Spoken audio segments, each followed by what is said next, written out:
welcome. Let me tell you, I got marshmallows for this stream, right? And I got these stuffed puff marshmallows. They're like filled with chocolate, and they're covered in sprinkles. And let me, they're not gonna work for the chubby bunny thing, but the amount of sugar coursing through my veins by eating just one of those things, I could probably fight Jesus. But I got other marshmallows, thank Lord. Okay, thank the Lord. But I should probably do a counter. That seems like a thing I should do. Okay.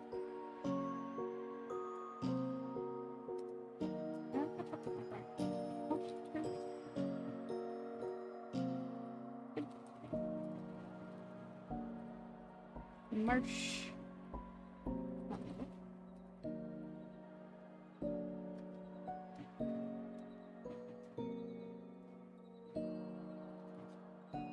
I should have done this off stream, but I didn't.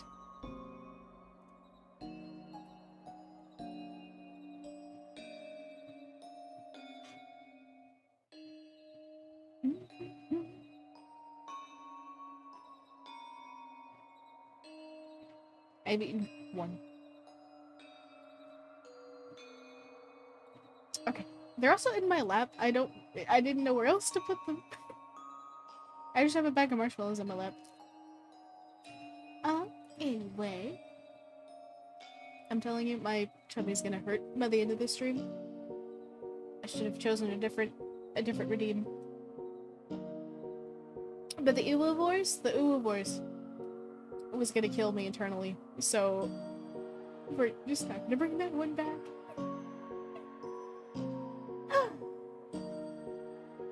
Alright.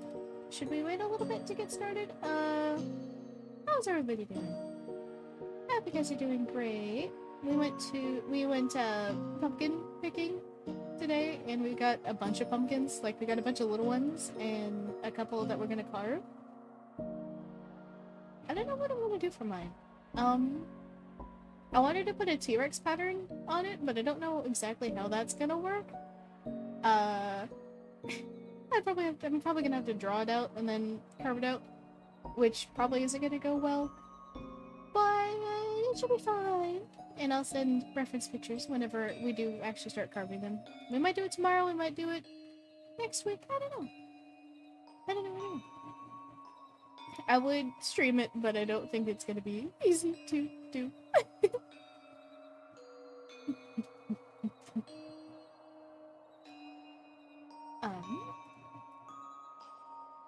I just forgot. I didn't tweet out the link to the stream. Oopsies. Oopsies.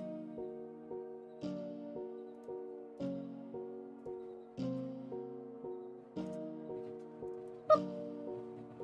I forgot I had to actually do that. Oopsies.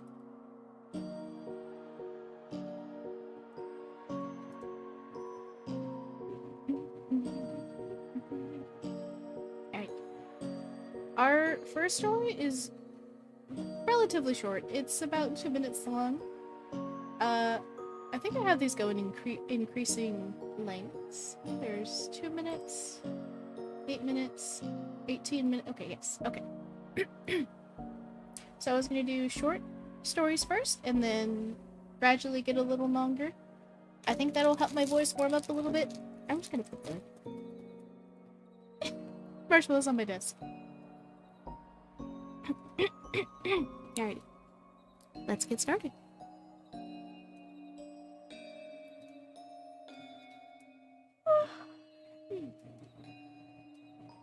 The first story we have tonight is The Sound of Silence, written by Leo Perez.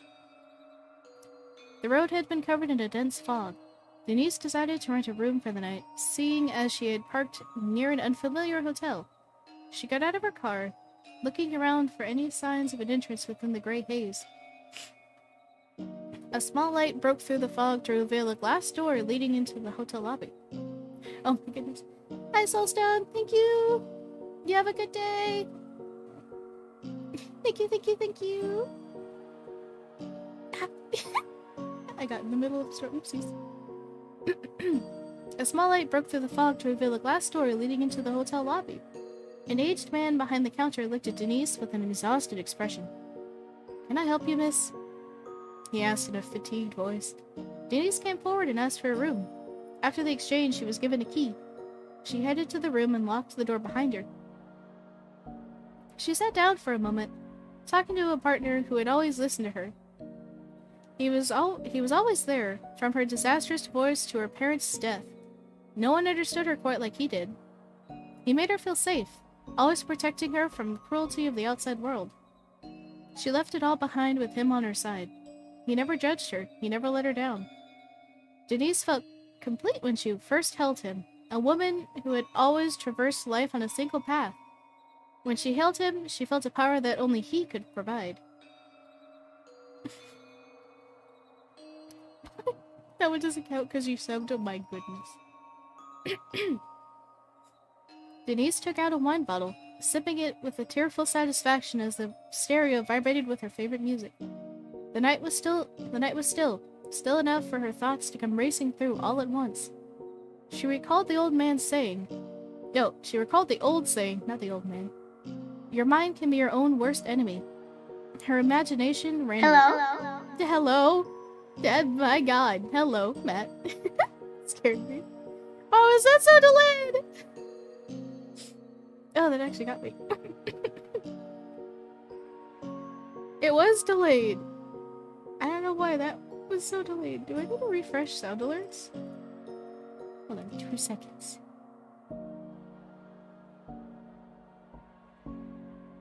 Maybe it's fine now? I don't know.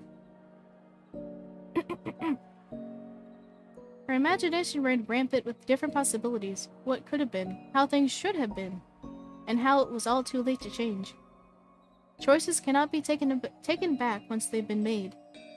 Denise went into the bathroom, spreading her makeup all over the sink. She fixed herself up perfectly for her partner. She always took pride in how well she could place crimson lipstick on her soft lips. Denise was a beautiful woman indeed, but she never saw herself that way. Her ex-husband didn't care that she was a vision of beauty. His only goal was the conquest of other women's hearts. Denise's partner eventually took care of that problem. Oh, did he kill him? The music shifted to soft jazz. Denise slow danced out of the bathroom and over near the bed, where she took her partner and swung him around to the beat. Denise held him tight as the nights progressed. All the while tears rolling down her eyes, her mascara mixed with the water trailing down her dimples. The dance came to a stop the moment the music ended in a sound of silence. Denise looked at her partner, ready to do what she had been wanting to do for so long. She got on her knees, grabbed him firmly. She always admired how big he was, often feeling him up to remember— Oh my god, hold on! Wait, oh, never mind, I read further, it's fine. It's okay, it's fine. I thought it was gonna get demonetized. She always admired how big he was, often filling him up to remember how much strength he gave her. Slowly, she placed his shaft in her mouth as far as possible. Utter bliss went through her body. She was finally doing what she had been wanting to do this whole time. She closed her eyes as her partner finally said something throughout that long, cold night. Bang! The shot was heard by several rooms. The police found Denise's body on the floor. She committed suicide rather than being arrested for shooting her ex-husband. Next to her beautiful corpse laid her partner. 357 Magnum. Oh, that's sad. That's so sad. I thought I was gonna go in a completely different direction. Oh my goodness.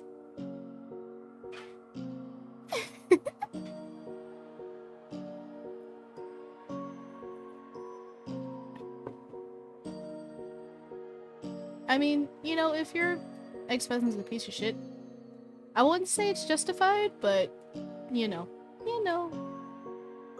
Alright. Next one is, please stay away. Oops. Why does it count the space? There's nothing there. Okay. This one's 7 minutes long. Please stay awake. Written by J.T. Grogan. Dark, cold, and eerie. Those are the only words I can come up with to describe the house in which I had lived with my family for the majority of my life. Mostly dark, blistering cold during the winter, and always eerie. Sometimes there would be strange noises coming from the cellar, too. It had often given me the creeps, though I would never admit that to my mother. I had figured I was too old to let some silly noises scare me anyway. I had been trying to act like the man of the house ever since my dad left when I was 7. I had always hoped I would never turn out like my father, whom I hated with a burning passion. As far as he goes, I suppose I'd better just leave it at that. I lived in the house with my mother, Linda, and my uncle Kevin, on a vast piece of land in Steinman, Indiana. Steinman was a tiny piece of shit in the middle of nowhere. Nobody liked living there. I didn't have any friends because I was homeschooled, and I'd never seen another kid my age in Steinman. Since we almost never left the house unless my mom had to go into town to buy groceries. However, I was always very close to Uncle Kevin. When I was little, he would tell me ghost stories right before bed, which my mother hated. "Stop it, Kev, you're going to give him nightmares," she would snap. Oh, I did get nightmares indeed. And sometimes it seemed as though the nightmares refused to end. They crept into the back of my mind like a spider crafting its web. The story he told most often was one about a monster with a contorted body and black eyes. According to the legend, as my Uncle Kevin called it, even though I knew he made it up himself, the monster would come into your room if you were awake past your bedtime and hid in your closet, watching you the whole night. Of course, this was just a silly little tale that Kevin would tell me so I wouldn't stay up late. Even so, I couldn't tell how many times that horrible creature had popped into my head over the years. Hold on, I have to sneeze.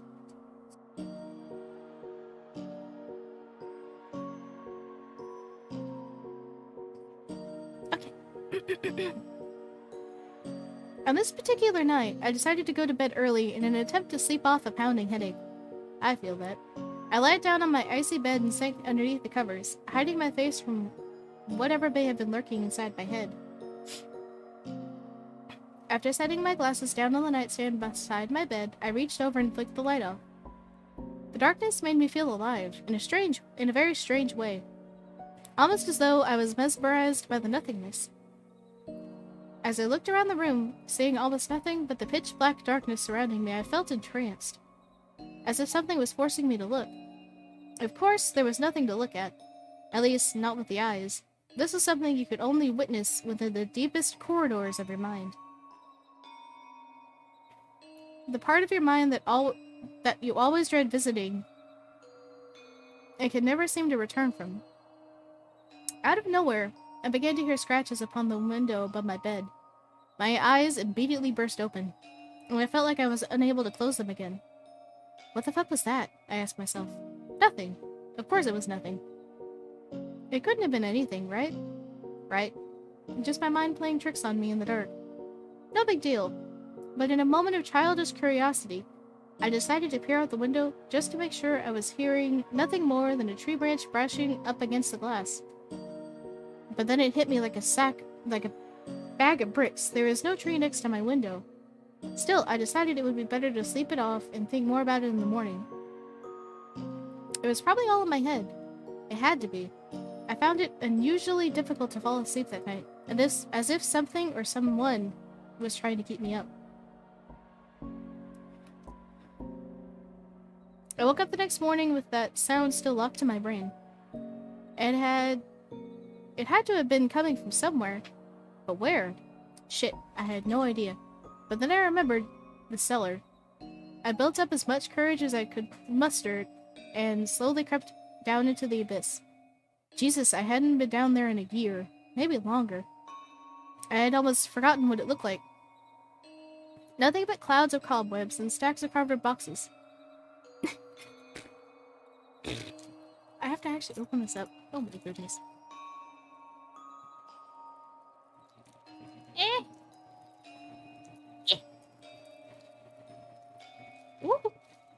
fall out. Of course they wouldn't. They're stuck together. No! I think that's a whole one. Oh. I have to keep reading with it in my mouth. Okay. Okay. I'd almost forgotten what it looked like. Nothing but clouds of cobwebs and stacks of cardboard boxes shoved against the walls. I rustled through a couple of boxes until I stumbled upon a picture I'd drawn when I was a child. It was a sketch of a grotesque creature. Oh my goodness. It definitely wasn't human.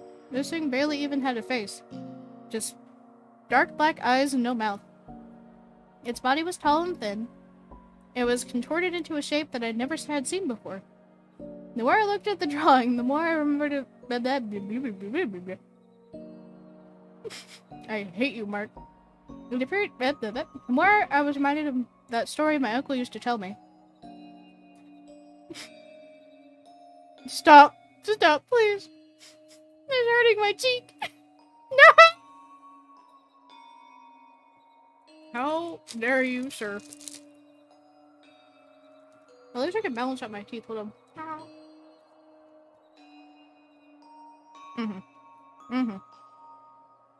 Keep that grin on. It appeared to be writing about the creature, and toward the bottom of the paper I had scribbled, "Please stay awake," in giant letters. I didn't know what the hell that was supposed to mean, but I folded up the paper and stuffed it in my pocket. I quickly made my way up the staircase into the kitchen and went about my day as usual. I'm slowly eating these and it's really bad. Keeping that drawing in my mind, trying to remember what it meant and why I had drawn it in the first place. I looked outside and noticed that it had begun to rain.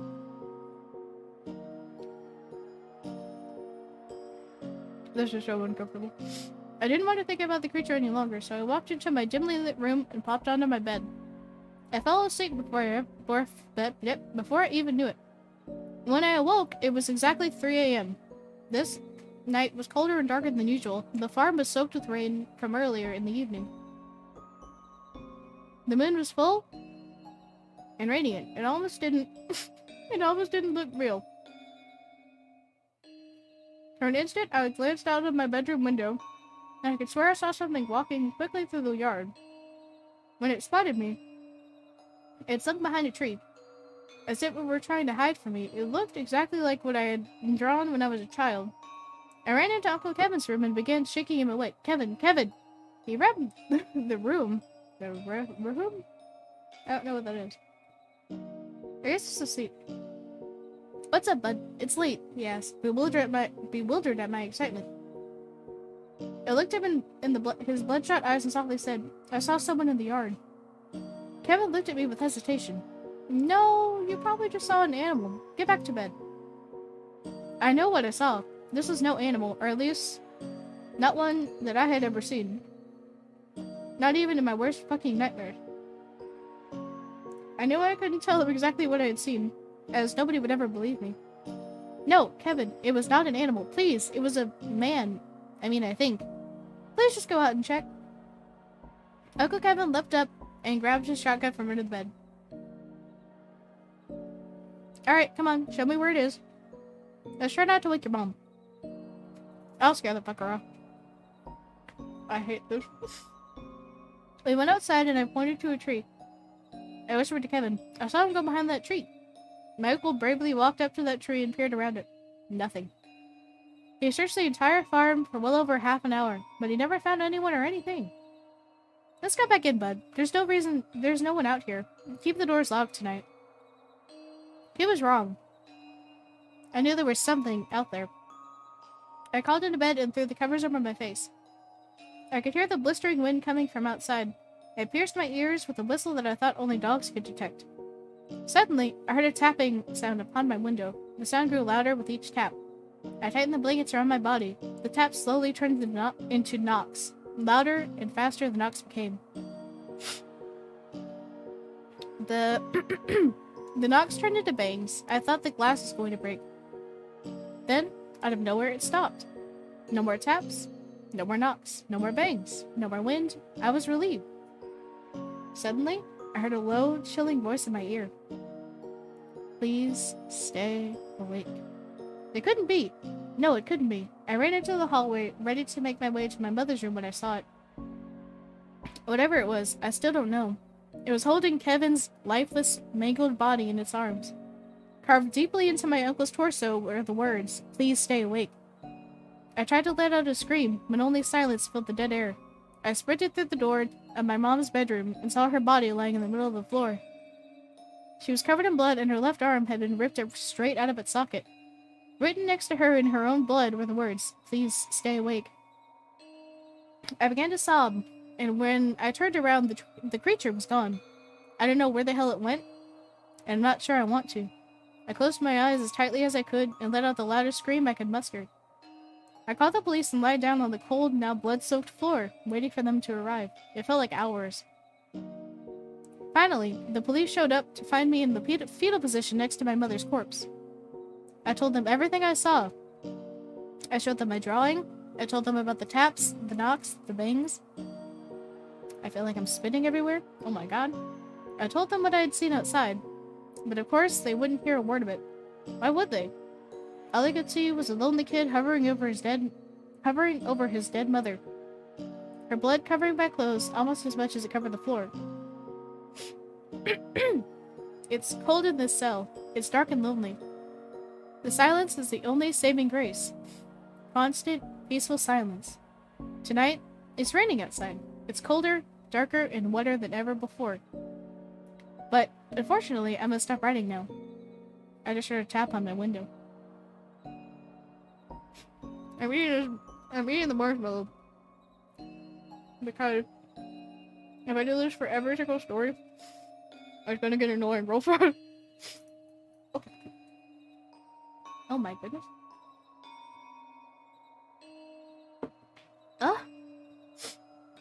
We're up to 3 now, I think?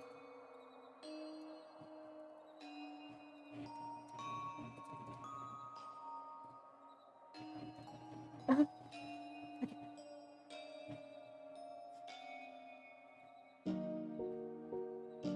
No, it was kind of creepy. That was like one of the classic ones, I think. Or it's not like any like real twist or anything. It's just a straight monster. Yeah, spooky. Anyway. Next one. The next one is the monster in the pantry.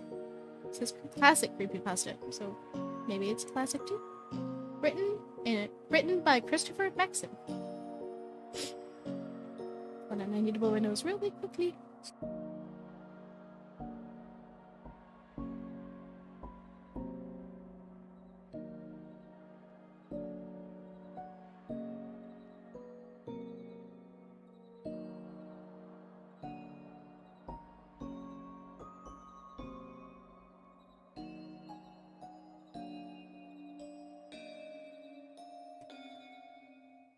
Thank you.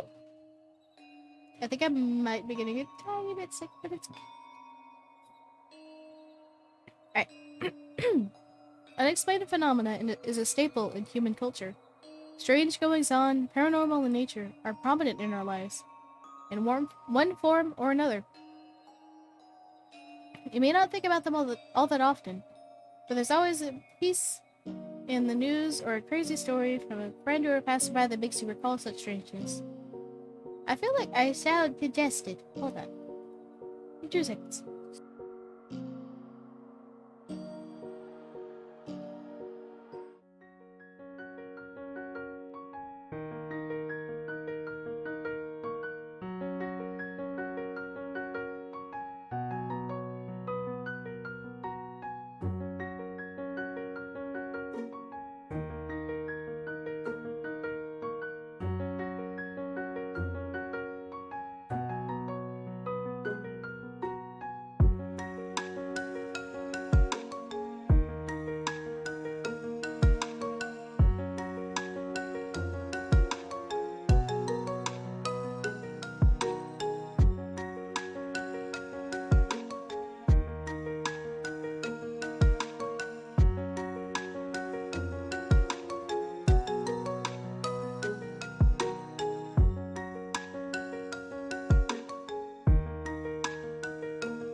Hopefully, I sound a little better now.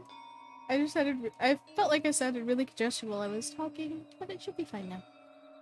Mm, okay. Alright. Unexplained phenomena is a staple in human culture.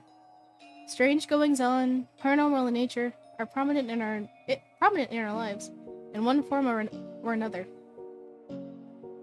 You may not think about all them all that often, but there's always a piece in the news or a crazy story from a friend or a passerby that makes you recall such strangeness. No matter how many times you forget about the subject, there will always be a moment that drags the notion back to the surface of your memory. For several years, I had forgotten all about the monster living in my mom's pantry. I had forgotten all about it. That is, until now. I was 10 years old when I first became aware of the monster's presence. It was a normal evening at home. My mother and I awaited my father's arrival, and I helped her out with dinner preparations. I looked back on these memories fondly. I loved cooking with my mom, and was overjoyed whenever my father came home from work. I had what some would consider a picture-perfect childhood, save for one peculiarity. The thing that resided in the pantry would audibly reveal itself that very night. While cutting up vegetables for my mom's famous beef parley soup, I heard a scratching at the pantry door. Startled, I jumped, nearly cutting off one of my fingers in the process. Mom looked over at the pantry, then to me with a concerned smile. I looked at her for answers, utterly baffled by the noise. There it goes again, scratching at that pantry door. What is it, Mom? I asked. I'm not too sure, sweetie, but it's been there ever since we moved in. Sometimes it scratches at the door, other times it will knock food off the pantry shelves. Some nights it doesn't make a sound at all. There was no comfort derived from her explanation. I was still frightened, and my mother noticed this. It's nothing to be scared of, honey. Is it something bad? I asked. No, of course not. Just then, the scratching recommenced. I jumped a second time. My mother then walked over to the pantry door. Here, look. She opened it up as the scratching continued. Once the door was completely ajar, the sound ceased. See, sweetie, there's nothing to be worried about. Despite my mother's comforting words, my 10-year-old heart couldn't help but race with fear. In the coming years, I continued to help her cook, but I never once set foot back in that pantry, convinced that the thing living in there was a monster out to get me. This fear was kept alive by the scratching that would interrupt otherwise happy moments. I ignored it the best I could, but sometimes I would have to leave the kitchen. Eventually, the sound stopped altogether. It's now been many years since then, and both of my parents have passed away.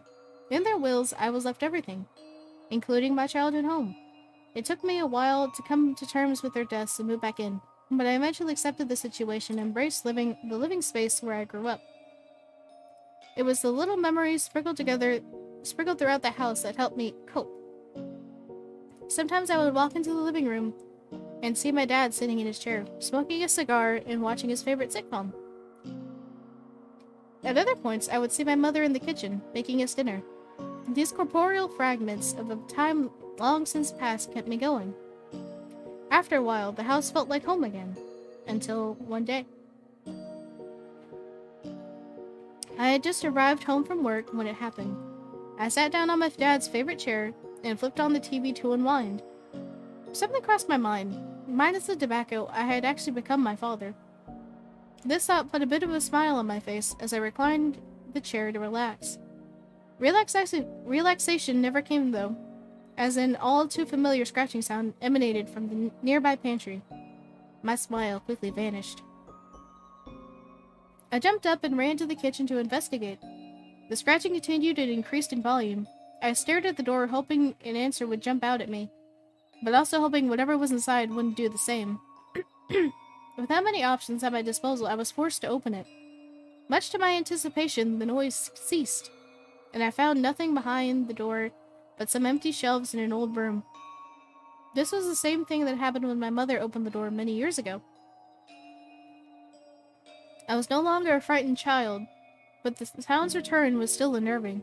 At least, it was at first. After a while, it became nothing more than a bothersome fixture in my otherwise normal days. Whenever I came home from work, woke up in the middle of the night, or sat down to watch television, that terrible scratching would invade my ear space, not stopping until I opened that damned pantry door. This routine continued for over a year. One night, however, everything changed. I had just gotten home from a long day of work and flung myself into the comfort of my bedsheets. I wanted more than anything to drift off into a peaceful slumber, hoping the day's troubles would melt away in the form of happy dreams and restful sleep. Unfortunately for me, the moment my head hit the pillow, the scratching started upon once more. I groaned in anger, not wanting to leave my bed for anything, much less that damn noise. Because of this, I made the mistake of not getting up right away. I hit my internal snooze button and allowed myself to drift off for a few moments. When I came to, something was amiss. I didn't notice it at first, but the unsettling silence made way for a startling revelation. The scratching had stopped. How strange, it's never stopped on its own before. Perplexed, I jumped out of bed and ventured downstairs to investigate. What I saw upon entering the kitchen alarmed me. The pantry door was wide open. That can't be, it was definitely closed when I got home earlier. Turning the light on only revealed the usually empty shelves. It wasn't until my hand met the wood of the door that I noticed something unusual. Embedded in the hard oak were deep gashes, claw marks that covered the entire bottom half of the door. Those weren't there before.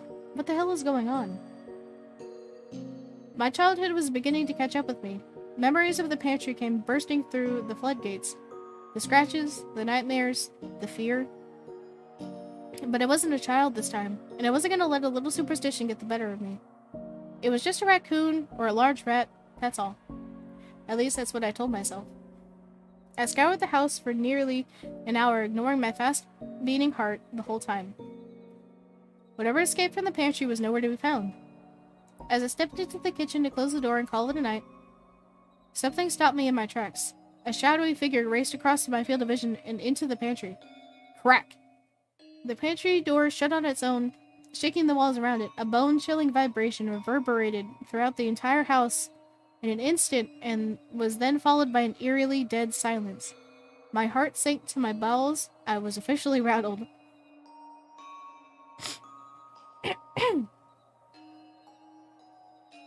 Running on pure instinct, I grabbed the heaviest things I could find and piled them in front of the door, including my dad's old chair. Once satisfied with my blockade, I raced upstairs, locked my bedroom door, and jumped under the sheets. I was a kid again, scared shitless of the monster living in my mom's pantry. After the fear and adrenaline tapered off, I managed to get a little bit of rest. My late-night adventure had come to an end. I woke up the next morning in denial, a defense mechanism of a mind bruised by fear. Pretending nothing happened the previous night, I went about my morning routine as usual. After breakfast, I was able to walk right past the pile of crap in front of the pantry without flinching. I even ignored the scratch marks on my front door as I left for work. Everything was fine. There was no monster. No supernatural entity taking over my home. That was absurd. It was just a raccoon. A very large raccoon. The lies only lasted for so long. Driving away, the terror set back in, setting me into a desperate frenzy of distress and unease. Though distracted by my strange predicament, I managed to make it to work in one piece. Work brought me no solace. All I could think about was what awaited me at home. I was on the edge, and my boss noticed this. He asked if I needed to leave early and get some rest. I practically shouted the word no at him, begging him to let me stay. I wanted to be away from that house for as long as I could. Though confused by my unorthodox behavior, my boss obliged. I might have been able to stay at work, but I had to clock out eventually. The day went by far too quickly, and before I knew it, I was back home, sitting in my driveway, dreading the thought of opening the front door. Because of this, I sat in my car for a while, attempting to come up with a plan of action. What do I do? Who can I tell? Where will I stay? The questions swirled around my tired mind until I shut my eyes and took a deep breath to relax. The weariness caught up with me in this moment, causing me to drift off into a stress-induced coma of sorts. I woke up a few hours later to the terrifying sight of scratch marks on my driver's side window. That was the last straw. That's it, I proclaimed out loud. I wasn't going to let this thing control my life, and I certainly wasn't going to let it drive me out of my own home. This is where I grew up, where I spent my childhood with my mother and father, where they were still with me. The recollections scattered throughout the house, reminding me of who they were and the impact they've had on my life. No amount of scratching was going to tear through the memories I had of them. Fed up, I got out of my car, walked up to the house, and swung the front door open. I was greeted with the sound of scratching, but this time it was louder than it had ever been before. As I stormed over to the kitchen, the noise morphed into a thunderous banging at the pantry door, causing the stuff I piled up in front of it to move a bit. Whatever was inside really wanted to get out this time. Adrenaline coursed through my veins. My fight-or-flight response was begging me to run, but it was too late. I had already made up my mind. I was going to face this thing head-on and get to the bottom of the mystery. This was my home, after all. It belonged to me and my family, not whatever this thing was. In removing the stack of furniture, the banging continued and grew louder. The kitchen cabinets around me swung open. Various pots and pans fell off the shelves.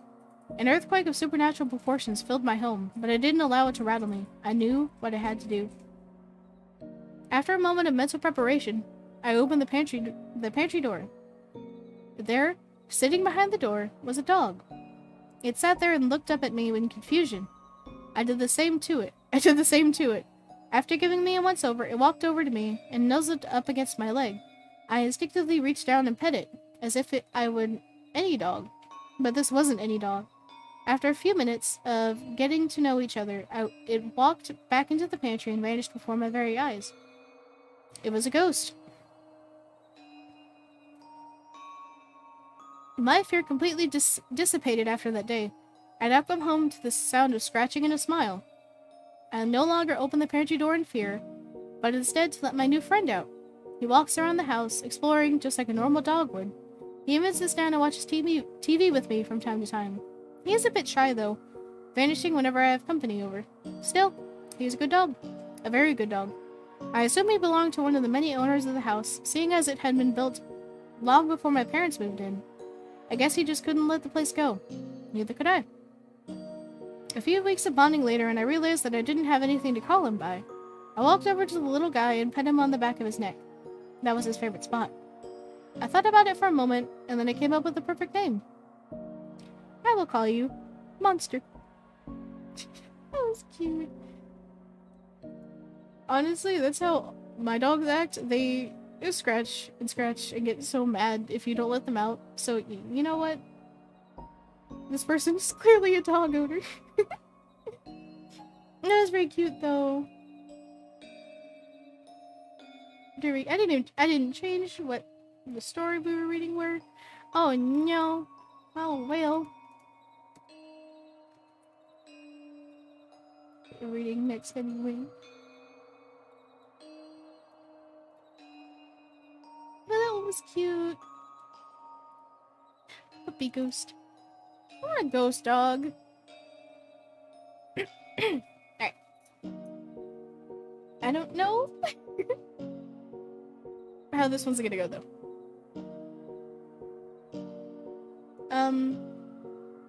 This one's 18 minutes long. So, buckle up, buttercups.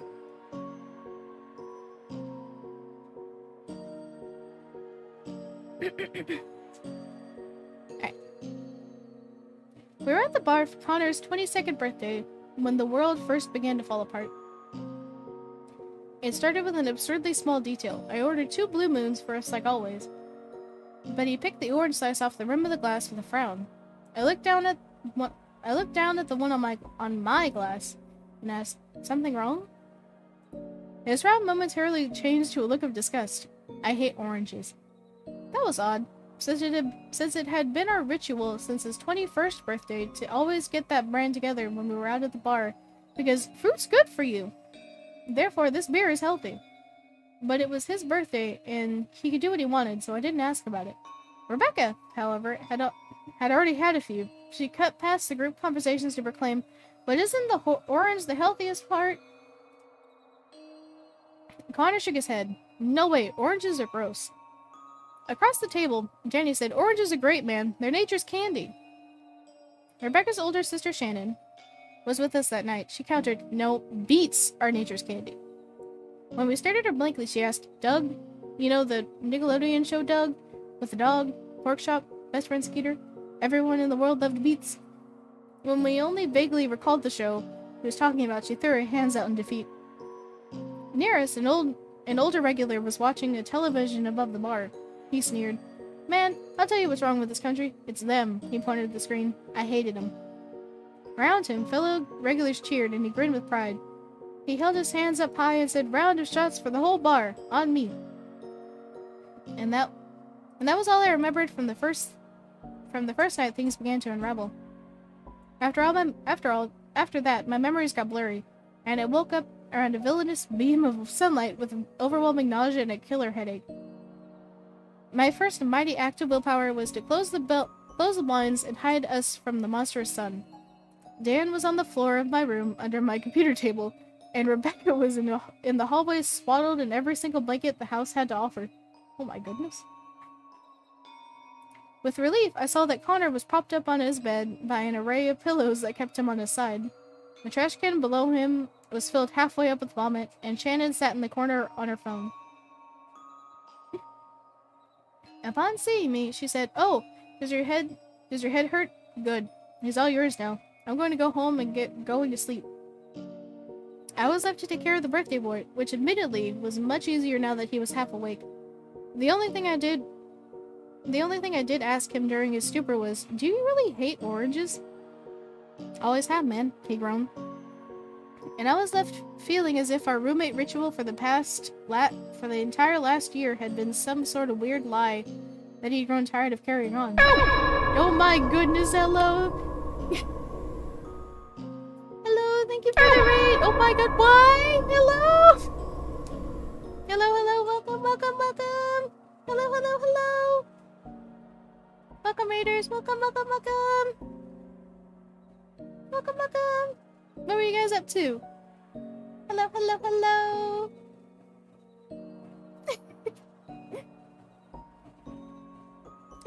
Hello! We're kind of in the middle. We're beginning a story. Sorry for people who have joined in the kind of the middle, but it's just starting. But hello! Welcome! I'm Jury. I play a lot of games. I'm a dinosaur. I'm a T-Rex. Hello. I'm a little nervous. Hello.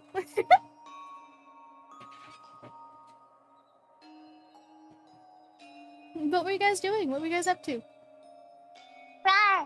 Oh my goodness. Thank you for following. Hello, welcome. I don't know why my alerts are delayed. Like, sound alerts has been delayed today. I don't know why. Earlier it was like a minute delay. I don't know. It's a little weird. Alright.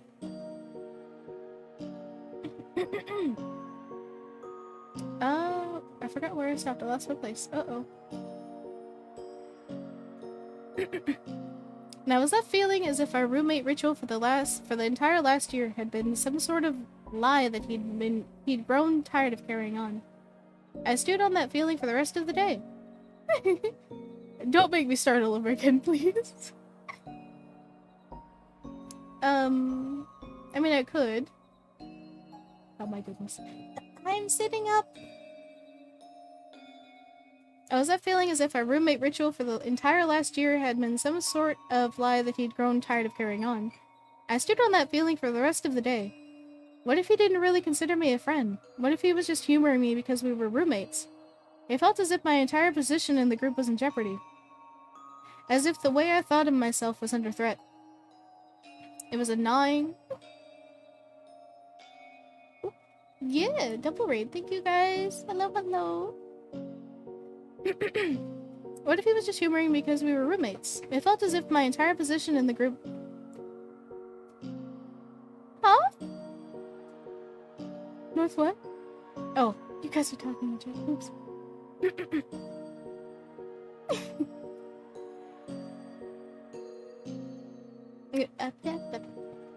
It felt as if my entire position in the group was in jeopardy, as if the way I thought of myself was under threat. It was a gnawing, lonely, and terrible feeling that kept me up all Sunday night. On Monday, why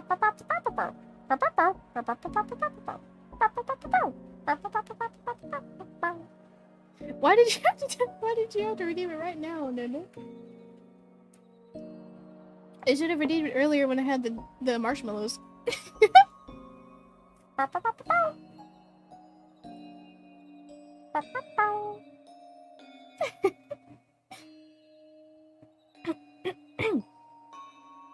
On Monday, I don't. You were not here for the marshmallows. No, you were not. It was a treat. It was a trip. you can blame Mark for that.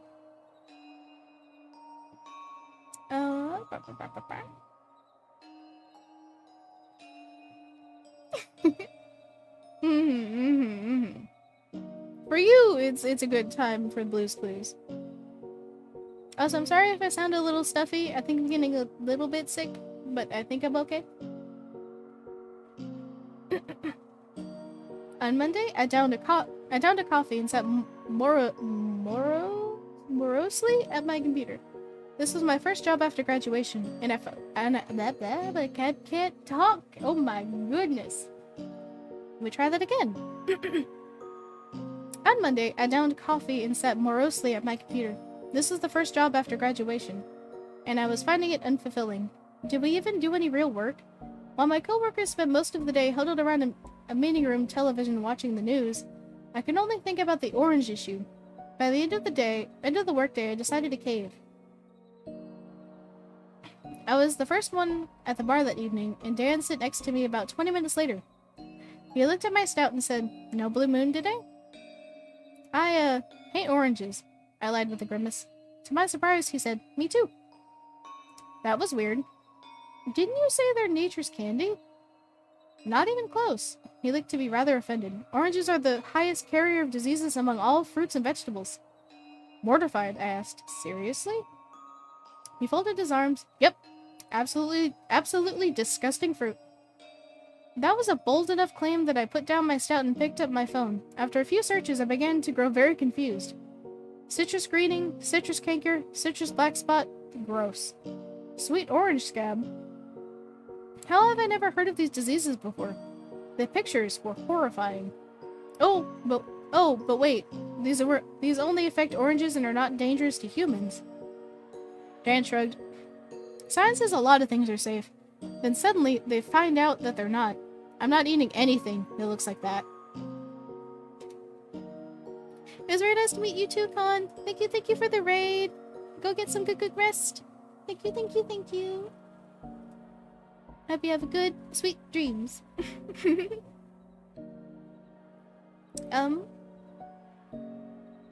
I didn't agree with him, but the images had still unsettled me. Maybe there was a reason to avoid oranges after all. The rest of the gang showed up soon after, but the disturbing images never truly left my awareness. Later that night... No! Be nice, Nando. Later that night, as we all spilled out of an Uber in front of my place, we were laughing and joking again as normal, and I was starting to feel a little better. I'd overblown the whole issue, really. There was nothing to worry about. These people didn't secretly hate me, and I did belong. Okay. As long as you're nice. Across the street, one guy began yelling angrily at another. The Uber pulled away, removing the barrier between our group and the guys. We saw them push at each other, screaming back and forth, and then began trading punches. This was a nice college-age neighborhood, where nothing of the sort had ever happened before. What were they thinking? We stared until they noticed us. Abruptly, they stalked off and returned to their separate houses, next to each other. They were neighbors. How ridiculous, Connor said with a laugh before leading us inside. We'll have to make sure not to invite them over next time we have a party.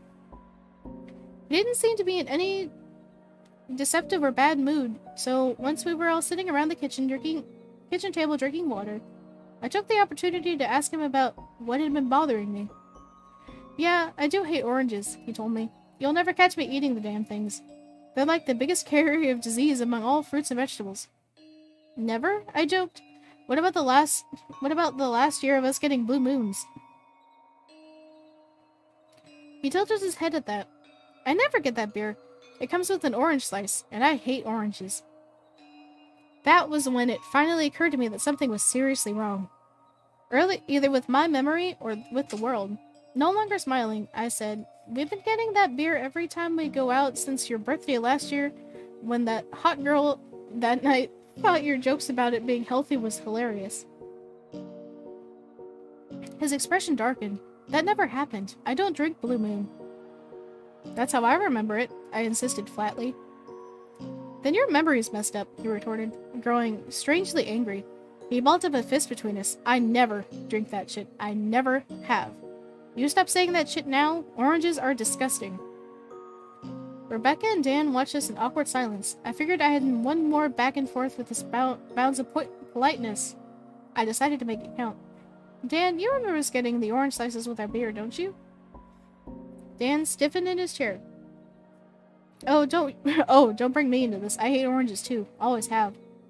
I wouldn't hang out with people who didn't. I stared at him. What? What the hell does that mean? Since when is this such a big deal? I turned to Rebecca. You remember, don't you? That whole exchange with your sister about oranges versus beets on Saturday night? She kept her eyes on her water and did not reply. Connor stood and approached me with a menace. Look, man, you've been a good friend for a long time, but you're gonna have to cut this shit out with us if you're gonna keep hanging with us. Was he serious? How could he possibly be serious? I looked to Rebecca and Dan, but neither one met my confused gaze. I was just joking, I finally told Connor. You know I'm messing with you guys. His face immediately lit up. Oh, damn, you got me good. Ah, yeah, I laughed with him, secretly terrified. Okay, but same though.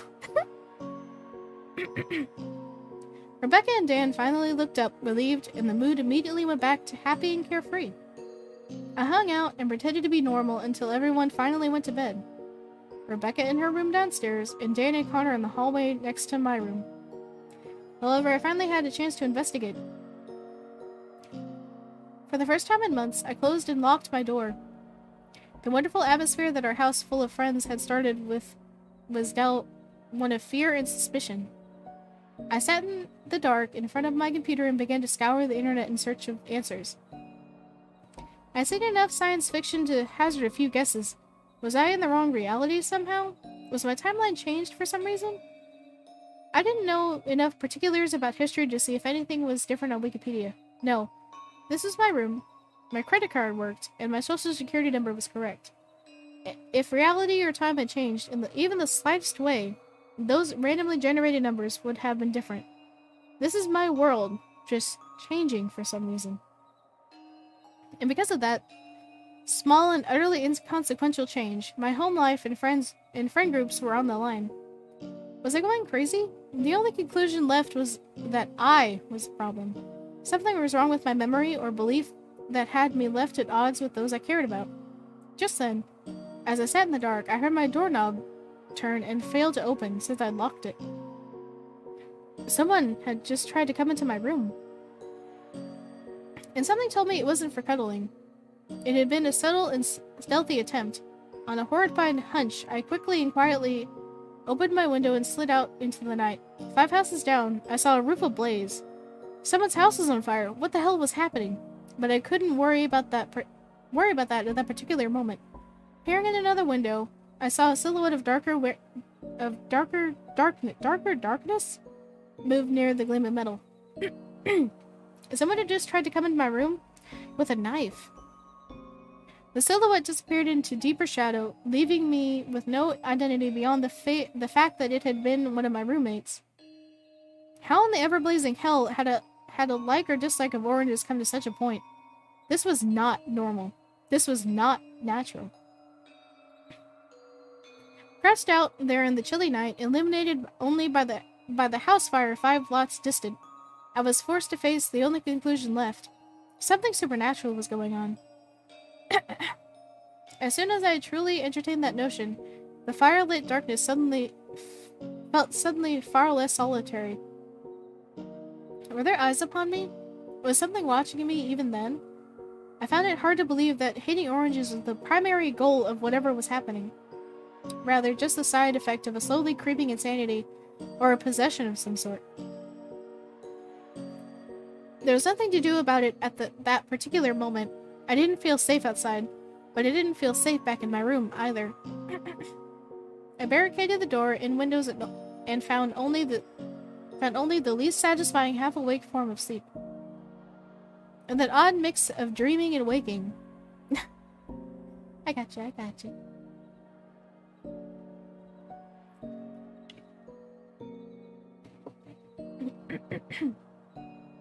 And that odd mix of dreaming and waking, images of diseased fruit tortured my awareness. I didn't get a chance to catch Rebecca alone until Wednesday. She was the first to show up to the bar that evening. Like Dan had been on Monday, but she seemed uncomfortable. I did lose my voice last time, but I think I streamed like 4 days in a row last time, and like I've had a break, so my voice feels better. I think I'm getting a little bit of a cold, so like I'm stuffy sounding.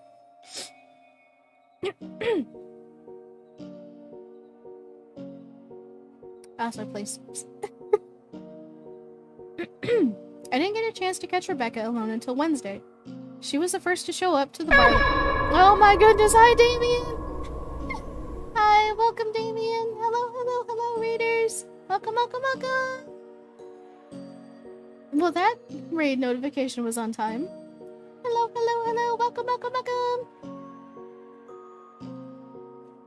Hi Damien, hello! How was, Borrow Trauma? I almost said Bartholomew. How was Borrow Trauma? I've played it recently a little bit, with a couple of friends of mine, and it's a little bit difficult. But how did you guys fare? Hello. Oh my goodness. Good to hear. No. That's all my friends did was backstab each other.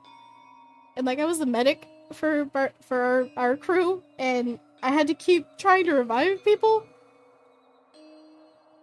Though I will say the first time we played it, we didn't do the tutorial, so we just went in blindly.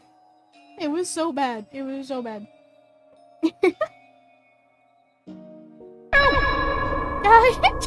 Hi Jupiter!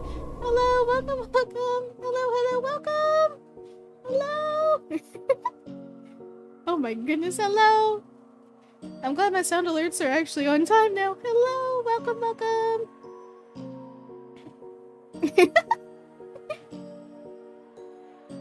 Hello! Welcome! We did get 4 raids all in the span of like 10 minutes. Hello, welcome! I very much appreciate you guys. Hello!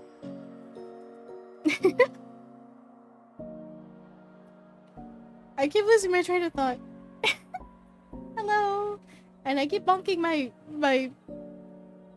microphone. Goodness. Hello! Welcome! Oh god, please. I've only played it like once. I barely know what I'm doing. But you know what? I would be down. You know what? I would be down. I would have to learn. But I would be down. But I need practice. It is chaos. Oh my god. We played I played with my friends, and we didn't survive longer than 10 minutes. Even that. Like we spent like 70% of that time just sitting and not going anywhere because we couldn't figure out how to turn the engines on. It was so bad. But it does look like a very, very fun game.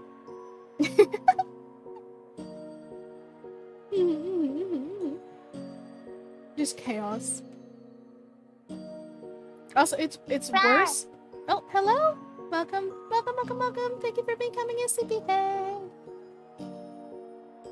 What was I saying? That game's real bad, at least for me, because I have a deep fear of the ocean. Like, I have thalassophobia. It's real bad. So, like, hearing all the noises and, like, the creatures and stuff. Oh, no! Damien, you were so brave. It's so crazy. It's so creepy. Like, we don't need to go lower. We don't need to go into the ocean. The ocean bad. Ocean bad. I mean, the ocean's very good, but also very bad. The deep part's bad. Damien is very brave. Yes, yes, yes.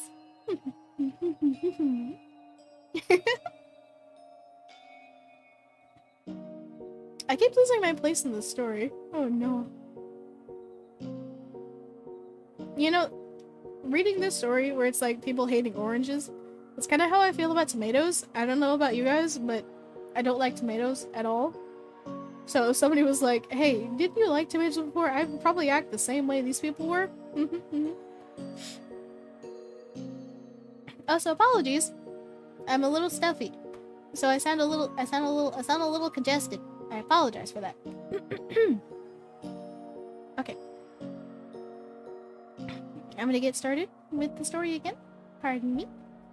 I didn't get a chance to catch Rebecca alone until Wednesday. She was the first to show up to the bar that evening, like Dan had been on Monday, but she seemed uncomfortable and apprehensive. After she looked over her shoulder for the third time at the entrance to the bar, I asked quietly, "Are you afraid too?" Her gaze spoke volumes. She bit her lip, looked at the door again, then told me, "Just stop screwing around with the oranges thing, alright?" "What is the oranges thing?" I demanded in a whisper. "What is going on?" Half panicked at my question, she insisted, "Just tell them you hate oranges, alright? Just freaking tell them you hate oranges. Stop asking about it. Stop poking at it. I like my life. I like you guys. I like my house. Stop disturbing everything." I grabbed her hand as it lay on the table between us. "I just want to understand. Where did this hatred for oranges even come from? What is going on that is making our roommates act like this?" She finally looked me in the eyes, and I saw bloodshot exhaustion there. "Wait," I whispered. "Have you been sleeping poorly too? Bad dreams?" Her eyes opened a little wider. She went to speak, but she saw someone come in the back door of the bar and quickly pulled her hand away from mine. Connor fell upon me rather forcefully from behind, only to wrap his arm around my shoulder and neck.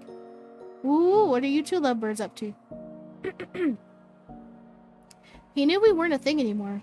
What was his problem? Following the cue from Rebecca's masked terror, I said, "Just talking about how much we hate oranges, bro." Connor jerked his neck toward her. "Is that so, Rebecca?" She didn't speak. She just forced a smile and nodded weakly. "Awesome, awesome," he said with genuine relief. He let go of me and sat between us. I knew you two would come around. Dan arrived soon after, complaining of a vendor selling oranges he'd seen on the way over. "Grossest pile of disease you've ever seen." He shuddered. I looked to Rebecca, but she silently warned me just to go with it. And I did. For the next hour, I carefully observed Dan and Connor, trying to figure out what was going on with them. It wasn't until I went up the bar to get Rebecca and myself more drinks that I saw something that chilled my soul. A girl took a picture of three of her friends to my left. The angle was such that my table was in the background. While waiting for the drinks, I happened to glance at her phone. The table was indeed in the background. There was Rebecca, there was Dan, there was Connor, and somebody else. I only saw her phone for an instant before she turned away, but I was certain enough to I've never seen this word before. Surreptitiously turn around and pretend I was texting while I angled my camera up at my friends. There, among the crowded pages of the bar, and shown only in choppy frame-by-frame rendering, was the shadow of a person bent down near Connor's ear. Excuse me. As I stared at my phone in paralyzed terror, that shadowy head tilted up as if it was looking at me with concern. Rather than react and give myself away, I shouted to my friends, "Picture time!" The silhouette turned a half step and vanished as if a gust of wind had dissipated it in one fell swoop. My friends smiled and made faces. The flash irritated a few surrounding patrons, but I'd gotten away with it. And then there was something. And there was something among us. Holy Christ, a literal shadow whispering in Connor's ear, murmuring insidious words of hatred, no doubt. But why oranges? That Wednesday night, at 8:42 p.m. EST, a runaway car crashed into the front of the bar, smashing all the windows and killing a woman. I knew the exact time because the police forced us all to give statements before we could go. We'd been across the entire bar and only seen the aftermath really, but I was still pretty unhelpful. All I could think about was the shadow lurking among us. As the Uber pulled onto the street that night, I absent-mindedly studied the blackened shell of the house that had caught fire 5 lots down. It was still smoldering, and it looked like nobody had come to put it out. In fact, it looked like nobody lived there at all. Looking left and right, I noticed that half of the houses on our street had no cars in their driveways. We weren't so fancy as to have garages. Was the lurking shadow driving people away? Why hadn't anybody said anything? Were they even conscious of the shift in tone of our community? The shift in tone of our community. It had been the best time of my life until suddenly neighbors were getting into fistfights in broad daylight, the roommates had developed a random weird hatred, and the houses were burning down without anyone calling the fire department. We sat in silence around the kitchen table for at least 10 minutes. Shaken by the car crash that had killed someone across the bar, Rebecca finally spoke. She murmured, "I hate oranges too." Dan and Connor moved to her and hugged her tight. "It's alright, you're one of us. We'll always be there for you." As they held her, they glanced at me a few times, and I joined the huddle to avoid starting another fight. I wondered if the shadow was there with us, embracing us the way we were embracing Rebecca. I could even feel the issue clouding in my mind. Did I hate oranges too? I mean, everyone else did. And those pictures of diseased oranges were disgusting. Had I really liked orange slices with my beer this whole last year? If I had, I might have just been horribly mistaken. Misled, even, by beer advertisements. Those ads never said anything about the diseases oranges could catch. That was odd, wasn't it? It was like they didn't want me to know. It would hurt their sales for me to know. These thoughts plagued me that night and all the next day. At work on Thursday, while my coworkers randomly cried in their cubicles or had hushed discussions that broke up as soon as the manager neared, I sat on my computer and researched paranormal possessions and hauntings. One of the things I learned was that demonic beings, that is, entities from a religious sphere of ideas, hated signs of God and good and tried to get those they were trying to possess to destroy crosses and pour out holy water and the like. That made sense. But if the being haunting my friends, my house, and my street was not from the religious sphere, but perhaps a different space, what if oranges were the representation of the things that made it vulnerable? If this was some sort of anti-nature spirit, maybe it was pouring hatred of oranges into my community because oranges could drive it away. But that was crazy. I actually laughed out loud in my cubicle as I internalized the idea, and one of my crying coworkers looked at me like I was a monster. "Oh, sorry," I told her, grimacing awkwardly. "I was just thinking about something else." She glared and rotated away in her chair. Well, that's sad. But that was crazy. I actually laughed out loud in my cubicle. Pardon me. Thursday night wasn't one of our usual bar nights, so I was at home when Rebecca's older sister Shannon stopped by. It was for something trivial, but on the way out, I caught her on the porch. I needed reassurance. "Hey Shannon, you remember that whole conversation about oranges versus beets last Saturday?" She rolled her eyes. "Yeah, what about it?" I gulped. "So that did happen?" "Yeah." "And Connor and I have been joking about orange slices for the last year?" Narrowing her eyes, she said, "Yes. Why?" "I don't know," I told her truthfully. I was starting to doubt my own reality. I had to be sure. She scrolled through Facebook on her phone, and then showed me a picture. "Look, it's the two of you on his 21st birthday last year, when I was designated driver, as usual. In the picture, we were both holding our beers forward, orange slices on full display. The hot girl who had sparked the entire tradition was sitting next to Connor, exactly like I remembered. It's real. I looked up at her. How do you feel about oranges? She grimaced, but not out of disgust. What? Why? They just are right, I guess. Seriously, what's your opinion on oranges? Beyond just whether you personally like their taste. Neutral? She replied. I don't really care. Why would anyone have an opinion on oranges unless they're like a botanist or a farmer or something? That was an incredible point, actually. I wish I knew. As she turned to leave, we began to hear a commotion at the end of the street closer to campus. We were only a few blocks away from campus and still close enough to the street vendors often pass this way. When I saw an older man pushing a cart of oranges being surrounded by a group of my peers shouting profanities, I knew exactly what was happening. And I could see Dan and Connor among them.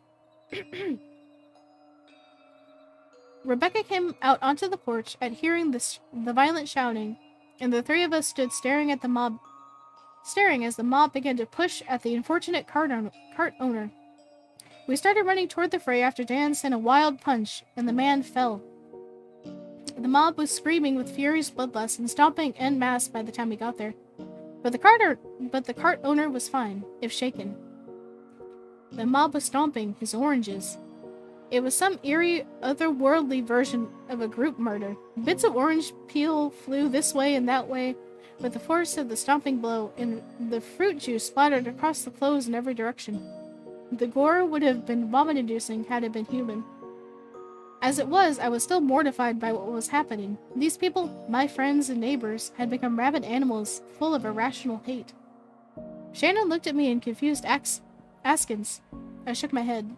I had no idea. But Rebecca, terrified as she was, chose to join in. Running forward, she started screaming profanities and stomping on the last of the oranges while the others began cheering. Soon they would notice that we had not joined in. Shannon, you better go. She took my advice immediately and began walking away toward her car. Covered in the juice blood of his victims, Connor glared at me with the eyes of the devil. Why aren't you helping? I got here too late, I lied lamely. Dan, his gaze red with anger, fixated on me as well. There's one left. He held his arms out. Everybody leave that one. He pointed down. Come on. I needed to buy time for Shannon to escape, but I also knew I had to live with and sleep near these people. The thought of that silhouette with a knife promised no good end for anyone that defied the group. It might have been the shadow itself that had picked up the knife, but it also might not have been.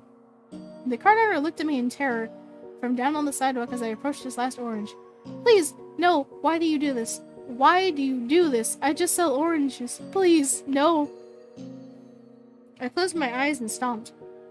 The orange splattered under my shoe, and arms grasped me from every angle as my neighbors jeered and cheered. I opened my eyes and shook with shame as the cart owner got up and ran off. Dan lit a match and set the wooden cart on fire while the others began dancing.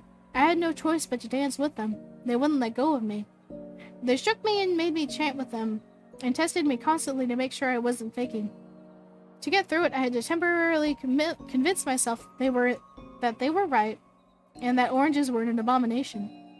To get through it, I had to give up part of myself, and after I returned to my room, locked the door, and sat crying under my computer table. But then I got angry. I got mad. I was not going to let my community be consumed by this madness. The entity whispering in our ears would pay. I was a man, goddammit, no longer a boy, and I didn't have to grin and bear it. These people weren't my parents. I got in my car and drove the way the cart owner had gone. I found him 5 blocks down, forlorn and sitting at a city bus stop. He began to panic as he saw me, but I held up my hands peacefully and asked him a question that immediately changed his mood. I didn't make enough to save any money, but I had a credit card. I bought the entire rest of his inventory and took it all home with me. When the crates didn't fit, I just plain dumped the oranges in my trunk and in my back seat. My car would smell like fruit for months, I was sure, but it had to be done. When Dan got home that night, I caught him behind the front door and held a knife to his throat. Sit down, I directed, tying him up on a chair in the kitchen. He shouted when Connor got home, but it was too late. I put Connor in a chair too, tied him up, and then I stuffed clean socks in their mouths so they wouldn't warn Rebecca. I didn't grab her, I didn't tie her up. I simply held the knife and said, sit. She nervously took the third chair. I threw in the oranges from my car all about the kitchen. They were on the table, on the floor, and in the sink. I picked one at random, peeled the skin off, and held it in front of Connor. Eat it. Why don't you make me? He spat. I won't, I told him. But I also won't let you get out of this chair until you take a bite of a goddamn orange. They're disgusting. We used to eat them all the time. That didn't happen.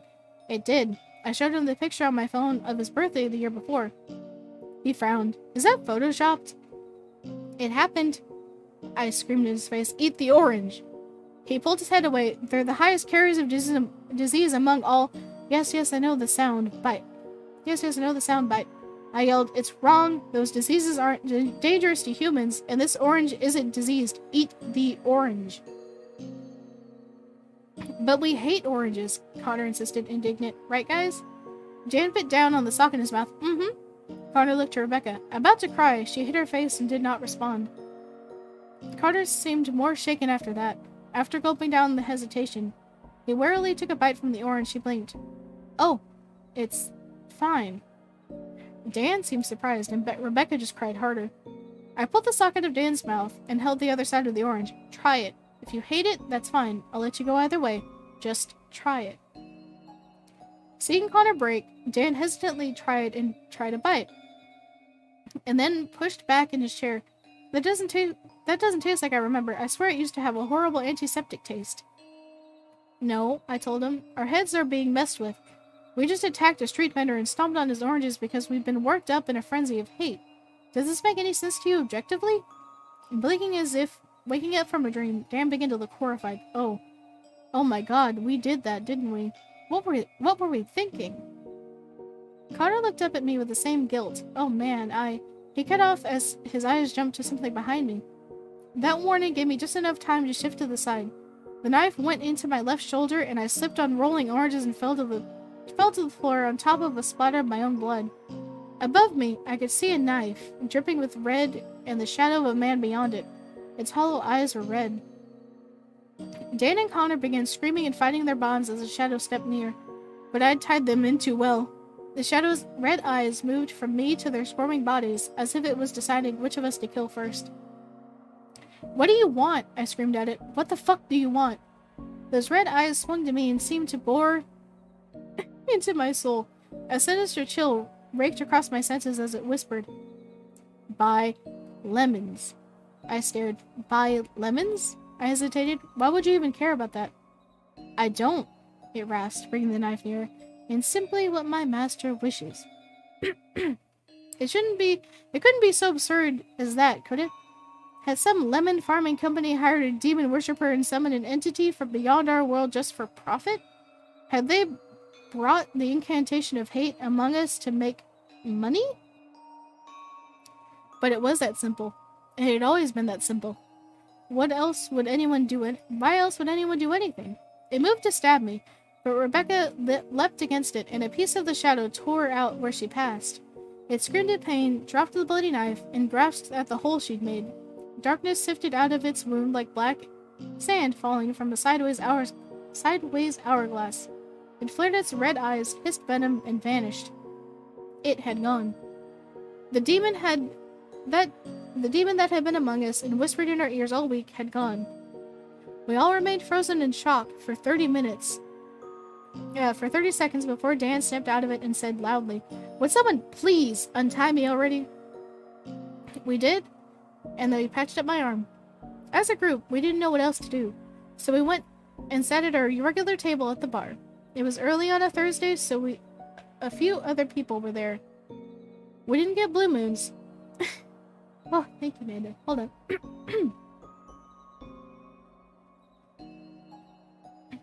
We didn't get blue moons. But not because we hated oranges, no. Our house was full of hundreds of the fruit and would smell forever. I can't believe it almost got us to go from loving oranges to hating them in less than a week. Connor murmured sadly, crouching over his drink. I shook my head. I even doubted myself there for a minute. Did things I'm not proud of. Dan looked up at us. What even hurt it? Why did a being made out of hate get wounded by Rebecca just moving through it? She looked at me, I looked at her. We both looked down at our beers. She hadn't just moved through it. She jumped at it because of me. We both knew the answer, but that was private. Near us, um, near us, an older regular was watching a television above the bar. He sneered. Man, I'll tell you what's wrong with this country. I hate... The four of us shouted in unison. He jumped in his chair and looked over at us. Don't, I told him calmly and sadly. Please, just don't.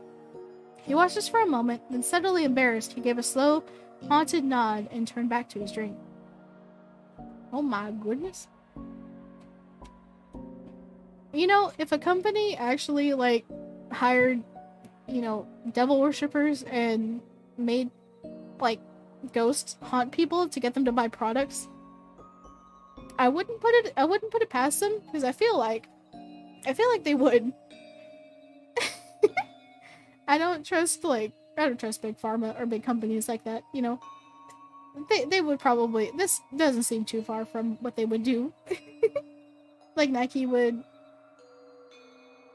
summon Satan just to get people to buy their shoes, you know? Alright, I think I can do one more. And then I should probably go lay down. Let's see. Do we want a long or a short one? Or if there's anyone, any kind of spooky story that you guys would like me to read, I can do that too. You just tell me the name of it.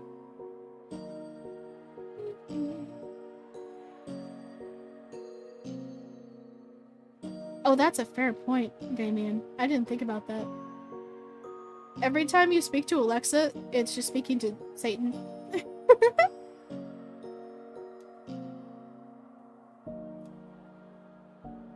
That means whenever you tell Alexa to fart, you're just telling Satan to fart for you.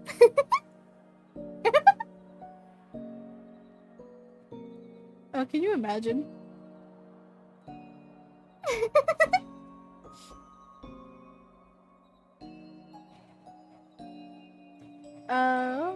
There's one called Rule 34. How about we don't? uh...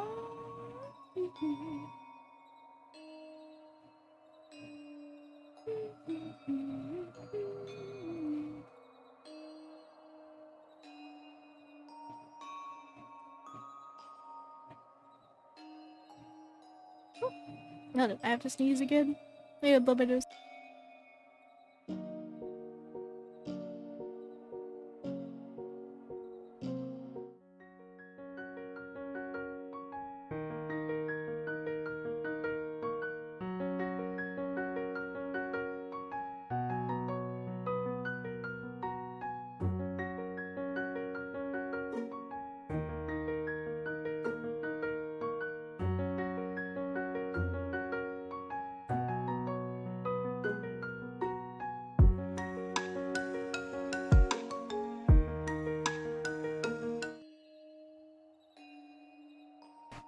Okay. Sorry about that. I had to be gross for like 2 seconds while blowing my nose. But let's see.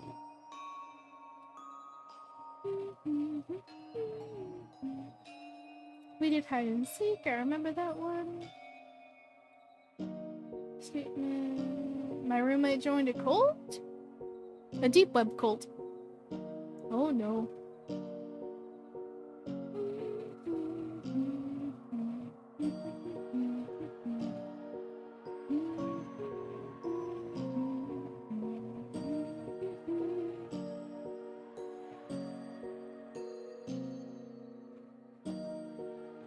Let's see.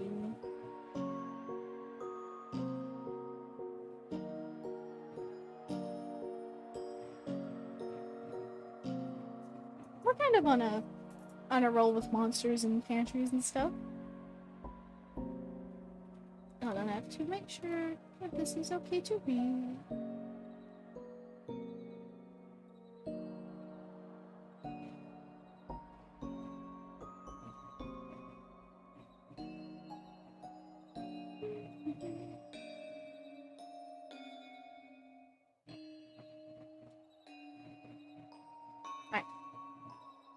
I was making sure this didn't have like a FNAF thing because the title card for it has like Bonnie in the closet. Alright. This one is I met the monster in my closet.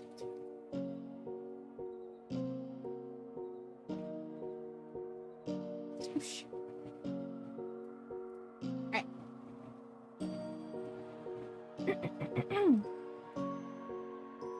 Everyone has heard of the boogeyman, a creature tall and dark who comes out at night and preys on fearful children. The story is a classic tale, one that every kid and their neighbor like to scare each other with during sleepovers. People have come up with several different versions of the story, like how the boogeyman only comes out during the full moon, how it can transform itself into your greatest fears, or how it lives under your bed and waits for the right moment, right when you are most vulnerable, to snatch you. But I know the truth. There is no such thing as the boogeyman, no. There is only something far different. Something that strays from the legends. Something that you wouldn't expect. How do I know this, you might ask? It's because I saw the thing with my very eyes. I was 11 years old when it happened. I lived in a relatively quiet home in the suburbs with my mother and father. Being an only child, I had the privilege of getting everything I asked for. I had a large bedroom all to myself, filled with a vast assortment of toys and video games. I admit I was quite the spoiled kid. As the weeks went by and storage space in my room slowly decreased, my parents decided it was time I got somewhere to store all my junk. That wasn't on the floor. So a few weeks prior to when it happened, they had found an old secondhand closet and decided it would fit nicely into my room. As the 11-year-old I was, I didn't have much of an opinion on the closet and let my parents place it and clean up how they wanted. So they just got him like a cupboard? I didn't know they made like detachable closets. I don't know. Several days passed by without anything abnormal happening. I saw my friends from time to time and otherwise occupied myself playing video games. During days turned into weeks, and soon enough the closet was cluttered with my crap. Dust and cobwebs collected at the top, bite marks framed the door, and part of the corner had been chipped off due to my friends being a little too careless when roughhousing. If the second-hand closet looked old before, it aged quite rapidly after spending a few weeks in my bedroom. Did my kid take chunks out of the wood? What happened? Why is there bite marks in the wood? Thinking back, there was something about the closet that had always felt a little off. It was like I got this bad feeling, shivers every time I got close to it. But as the kid I was, I took little to no notice of this and brushed it off as nothing. The night it happened, I had been playing with my favorite stuffies, making them play fight each other. My playtime was interrupted by my mother entering the room and telling me it was time for bed. I reluctantly put my stuffies away in the closet and crawled into my bed. My mother tucked me in, peppered a few kisses on my cheek, and closed the lights as she left my room. I knew that I should have gone to sleep, but at that time, I just couldn't. I tried. I really did. But I had too much pent-up energy. I wanted to keep playing with my stuffies, not sleep. Surely 10 more minutes wouldn't hurt, I had thought to myself. I rolled over and watched the door for a few moments until I saw the light from around the border flick off. I sat up and instantly got to work opening my nightlight, then pattered towards the old closet.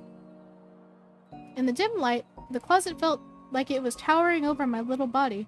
I never really realized how tall it was until then. I felt myself shivering as I neared the piece of furniture, which I found odd because I didn't feel cold at all. Dismissing this, I reached up and opened the door as silently as I could, as to not alert my parents. I looked in. Toys and cards and board games were scattered messily along the closet ground. Unable to really see, I reached in blindly, attempting to find my favorite stuffy, but to no avail. Frowning, I leaned my body forward when I suddenly felt myself tumbling forward and right into the mess. The door behind me croaked loudly as I did so. I fumbled for a few moments to catch my footing, but found it was impossible to stand up with all the clutter around me.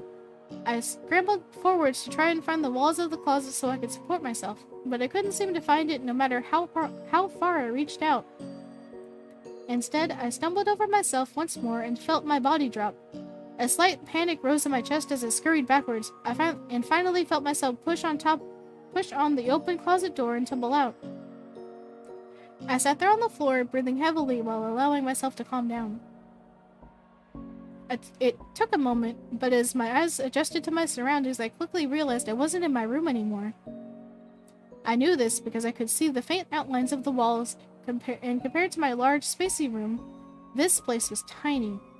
Not only that, but I could feel something soft and woven underneath where I sat, which was contrast from the hard, cold floors of my own room. I stood and pattered forwards cautiously until I hit into something large and stiff. I wasn't exactly sure what I had just bumped into, but before I had the chance to reach out and touch it, I heard a quiet click. A light had been turned on, causing me to hiss and squint my eyes in order to adjust from the darkness. I opened my eyes and was finally able to see my surroundings. I was in a bedroom of sorts. It was small and painted a light pink color that was adorned with several... A high-pitched sound coming from behind me interrupted my thoughts. I froze in an instant. There was something else here. I wasn't alone. I swallowed and turned around. Before me, at a little distance, stood the form of a being I had only heard about in night terrors. Its skin was pale and weathered with spots of deep red stained underneath its white, beady eyes. Its head was abnormally round, and long, disheveled strands of hair matted its face. Two oval-shaped bulges stood out from either side of its face, partially hidden by its strands of hair, but still very much visible. Perhaps the most disturbing feature on its face being the wart placed right in the center of that oozed clear liquid out of one of its holes. Its physique, on the other hand, stood quite short in stature. Its body was oddly symmetrical and proportionate, with bones barely visible through skin due to excess flesh and meat on the creature's body. Its slender limbs had curled up in on themselves, and its paws protruded short, round claws at its tips. A fresh wave of fear consumed my being as I locked eyes with the monster, who stood as still as I was. I couldn't move an inch of my body, motor functions freezing as if I had lost all responses. But then, without warning, it started moving slowly towards me. It was quivering, twitching. It moved its limbs in a tentative way, one short appendage stretching itself in front of the other. It stopped quickly and suddenly. I could see the figure's thin torso breathing in and out at an irregular pace. Breath coming in, nothing more than a series of horrifying wheezes. My heart skipped a beat and I shook in my spot, my own breath labored by panic. I stared into the creature's dark eyes and swallowed, thicker this time, forcing back a ball of anticipation that stuck with it. Any moment now, any sudden movement, and this thing could jump at me, and that would be it. I shifted my eyes around the room, but there was so little space, and nowhere to run. And the only exit was being blocked off by the monster. But then, something strange happened. The creature backed away and started to make noises. Croaks and cracks and strange sounds came out of this thing's mouth. Its facial expressions morphing as it mumbled, its eyes leaking some kind of clear liquid. Was it trying to say something? Was it trying to threaten me? It had to be. There was no other fact. But its voice sounded minuscule. I was as frightened as I was. Surely it was still trying to talk. It wasn't trying to talk to me. I stared at the creature. My thought process told me that maybe I could try to communicate with it, long enough to stall it and run until I could make it back to safety. And so, I allowed a simple, cautious word to escape my lips and interject the creature's incoherent sounds. Hello? And then there was silence. The creature stiffened at my words, wide eyes becoming impossibly wider, and a pink mouth dropping down into what I recognized as an expression of shock. I thought for a moment that maybe it understood me, until an ear-piercing wail erupted from the monster. The creature threw its head back and shrieked at a terrible sound that I had never heard in my life, being nothing short of purely animalistic. In my frozen state, I could see a light begin to illuminate from the small crack of the door, and a series of heavy banging sounds that came closer and closer to the room. getting louder as they did so. That's when I realized what was happening. It was calling its sisters. Realization dawned as fast as the panic rose in my chest. The only thoughts going through my head at the moment was that if I didn't get out now, surely I was going to die. I was going to die without my family ever knowing where I went, or what happened to me. The banging noises got closer, and I could begin to hear the sound of the other creatures getting closer. Their voices were deeper and less shrill than that of the thing in front of him, but caused shivers in my bones anyway. Hi, Meteor. Hold on. I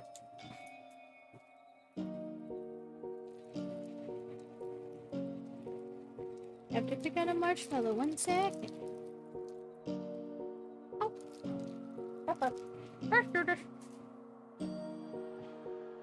I looked behind the creature, and sure enough, an exact replica of my closet stood behind the pink walls.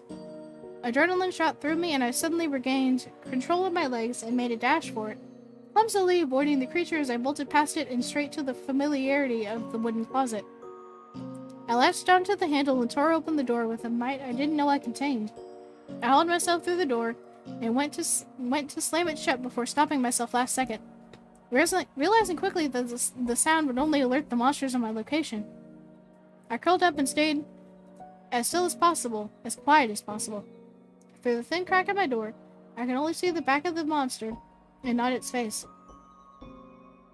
The banging noises coming from its sisters ceased, but I could now clearly hear their voices, and I knew that they must have arrived.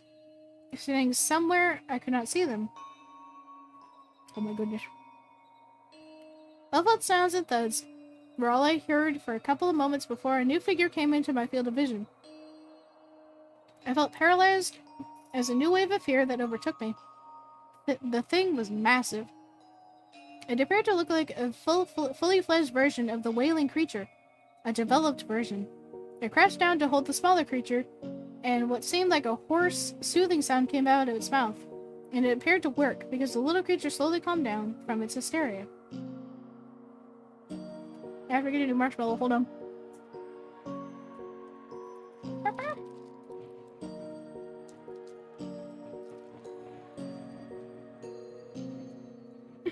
My mom was freaking out, oh no.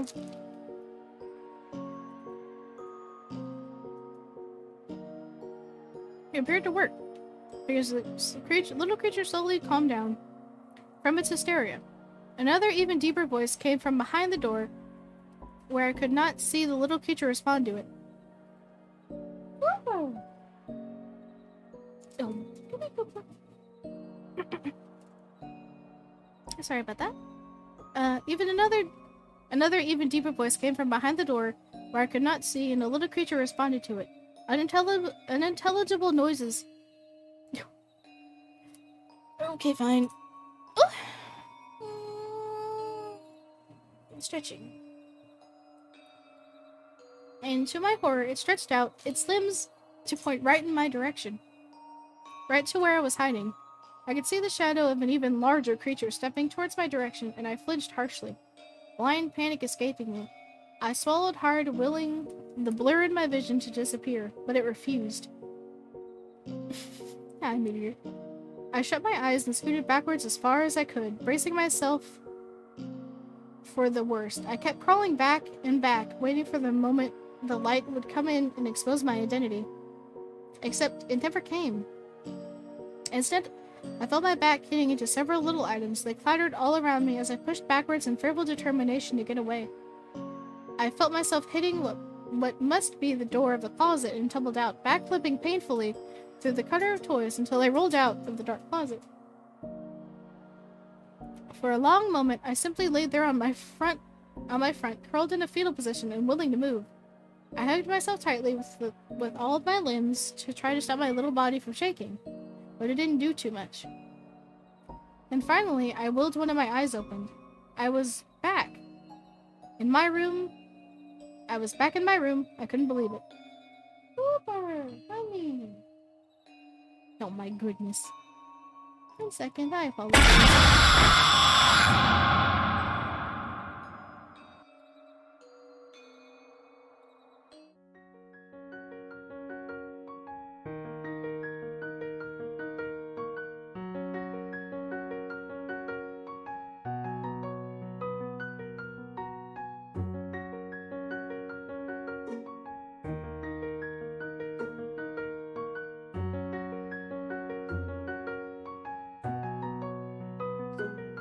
I'm proud of you, Meteor. Also, it's funny. I turned it down so I couldn't hear it. So, have fun with that. I made sure that I had the jump scares turned down, so ha ha. Never. They're mine now. You can't have them back.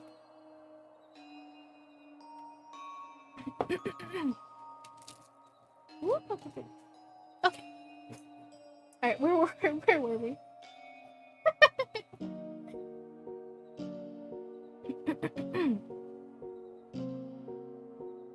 Nothing has changed from since I left, save for the toys that were now scattered all around me. The closet doors were closed, and then I did the only thing I could think of in that moment. I screamed. I had no idea how long I was screaming for, but all I knew was that my voice was starting to break and I could no longer keep back the cries of absolute anguish I had been holding in me. I was too out of it to notice the banging of my parents' footsteps making their way over to my room, or their voices calling out frantically. I didn't process the lights being turned on, and only snapped out of my trance. Oh, excuse me. When my mother so softly and soothingly reached out her 3 arms to cradle me to her bony chest. Sweetheart, what's wrong? Tell mommy what's wrong. Closet, I rasped and reached out an arm to point directly at the closet. Both my mother and my father shot their 8 bright red eyes to each other, then to the closet, then back at me. It was my mother who spoke first. Oh, sweetie, what's wrong with the closet? Monster, I mumbled, shoving my face deeper into the comfort of her bones.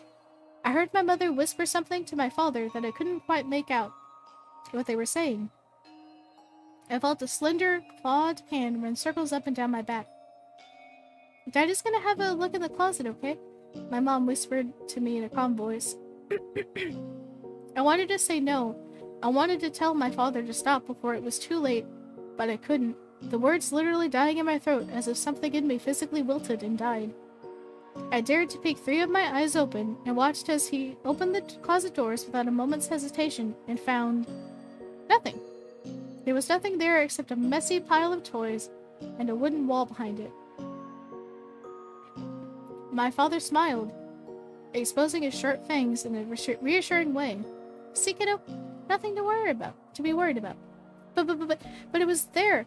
There was 3 of them, with 2 arms and legs, and it had so much hair and so much flesh. My mother shushed me and rocked me gently. Shh, you're really tired, honey. There's nothing there. See? Now why don't you go back to sleep? Oh, here. Why don't you take Mr. Fluffles with you? Mr. Fluffles, my favorite stuffy, had been sprawled out on the ground right beside me. Its one eye and cute toothless smile bored straight at me. My father bent over and took Mr. Fluffles into his bristly arms and guided me out of my mother's arms to heft me up in his own. He shuffled over to my bedside and placed me on my bed, tucking me and Mr. Fluffles in, and placed a kiss on my forehead. A wave of exhaustion overcame me, and I couldn't help but stifle a yawn. I heard my mother chuckle lightly as she stood beside my father at the edge of the bed. Are you going to be okay to sleep now, sweetie? Despite the shock I still felt all over my body, I nodded my head slowly. I was just too tired. I didn't want to play anymore. I just wanted to sleep. Sleep and pretend this never happened. The last thing I remember, before I lost consciousness, was my father's voice whispering, "Remember, kiddo, there's no such thing as the boogeyman." And that was something I was sure of. Forewarned, oh my goodness. But that was interesting. So, our protagonist was the monster the whole time, and he Monsters Inked his way into the closet of a little girl. That was very, very interesting. Should we do one more? I could probably do a short one. I know I said one more. But we can read one more.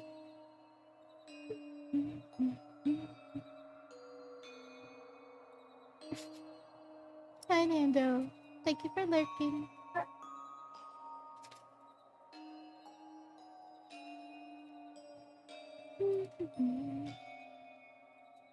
Let's find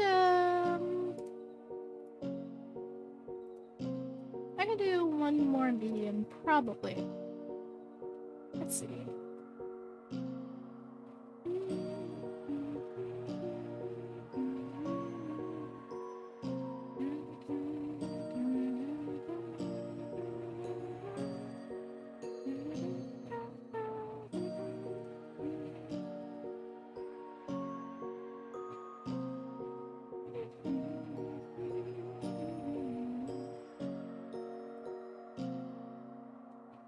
Here, this is 12 minutes. We can do this one. This one is Hollow Eyes, written by Scorch933.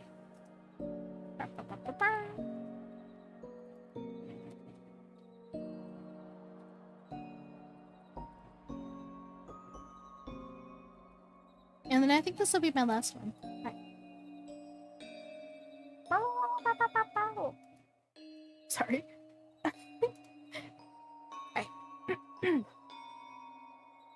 The Hollow Eyes, written by Scorch933. The memories from which I write and record in the diary are stained, at best.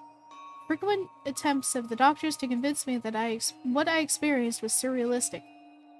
The vivid appearance is only limited to the realm of dream and fantasy. As they have attempted to convince me of this repeatedly, it strengthens my acceptance and understanding of what really happened. They contemplate the doctors outside of what the best course of action is to proceed with. After months of inconclusive results, I think that's a run-on sentence. The results are very inconclusive, though. Very conclusive, though. I did experience what I claim. In case my memories are repressed and claimed away from my mind, I shall record them.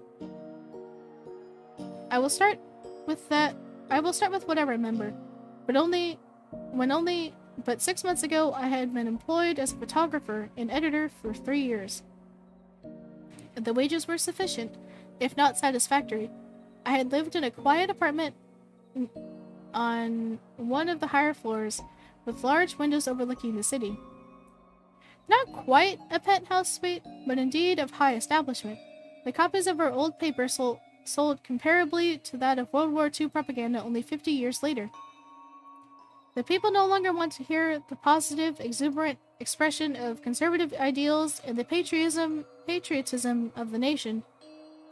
They wish to hear the alternative ideas, those of Generation X and the coming millennials. My engagement this time around involved taking photographs of the recently restored chapel. The chapel previously having burned to the ground and left as a landmark in 1927, which had remained previously since the founding and creation of the city, was recently rebuilt and restored for use as a religious chapel. I myself was not religious, but this would be very significant in the sight of the public. So I traveled to this chapel with my camera, ready to take photographs of the newly restored altar. The priest inside welcomed me. Inside, it was crowded, and I asked if I could come at a time when few people remained. They informed me that twilight would be the appropriate time to come for such photography, so I exited the premises and waited for nightfall. When I returned, the building was void of souls, save for a few of the clergy wandering the halls. It gave me the opportunity to photograph the rose window. The large halls of the building were lit well, but some kind of feeling was off inside the building. It felt uncomfortable. The presence of an esoteric being, a strange, indescribable feeling. I did not want to remain here. I took photographs of the halls, and something called in my mind. I felt the need to, before leaving, photograph the beautiful altar. Taking a sight at it, I was amazed at the wonder of the altar. Flowers and vases decorated each of the magnificent golden podium. Its pure white gold cross centered atop it. The cross was left, it survived the fire. A voice called from behind me. I turned to face the clergyman speaking to me. He spoke softly again. The chapel was not spiritual.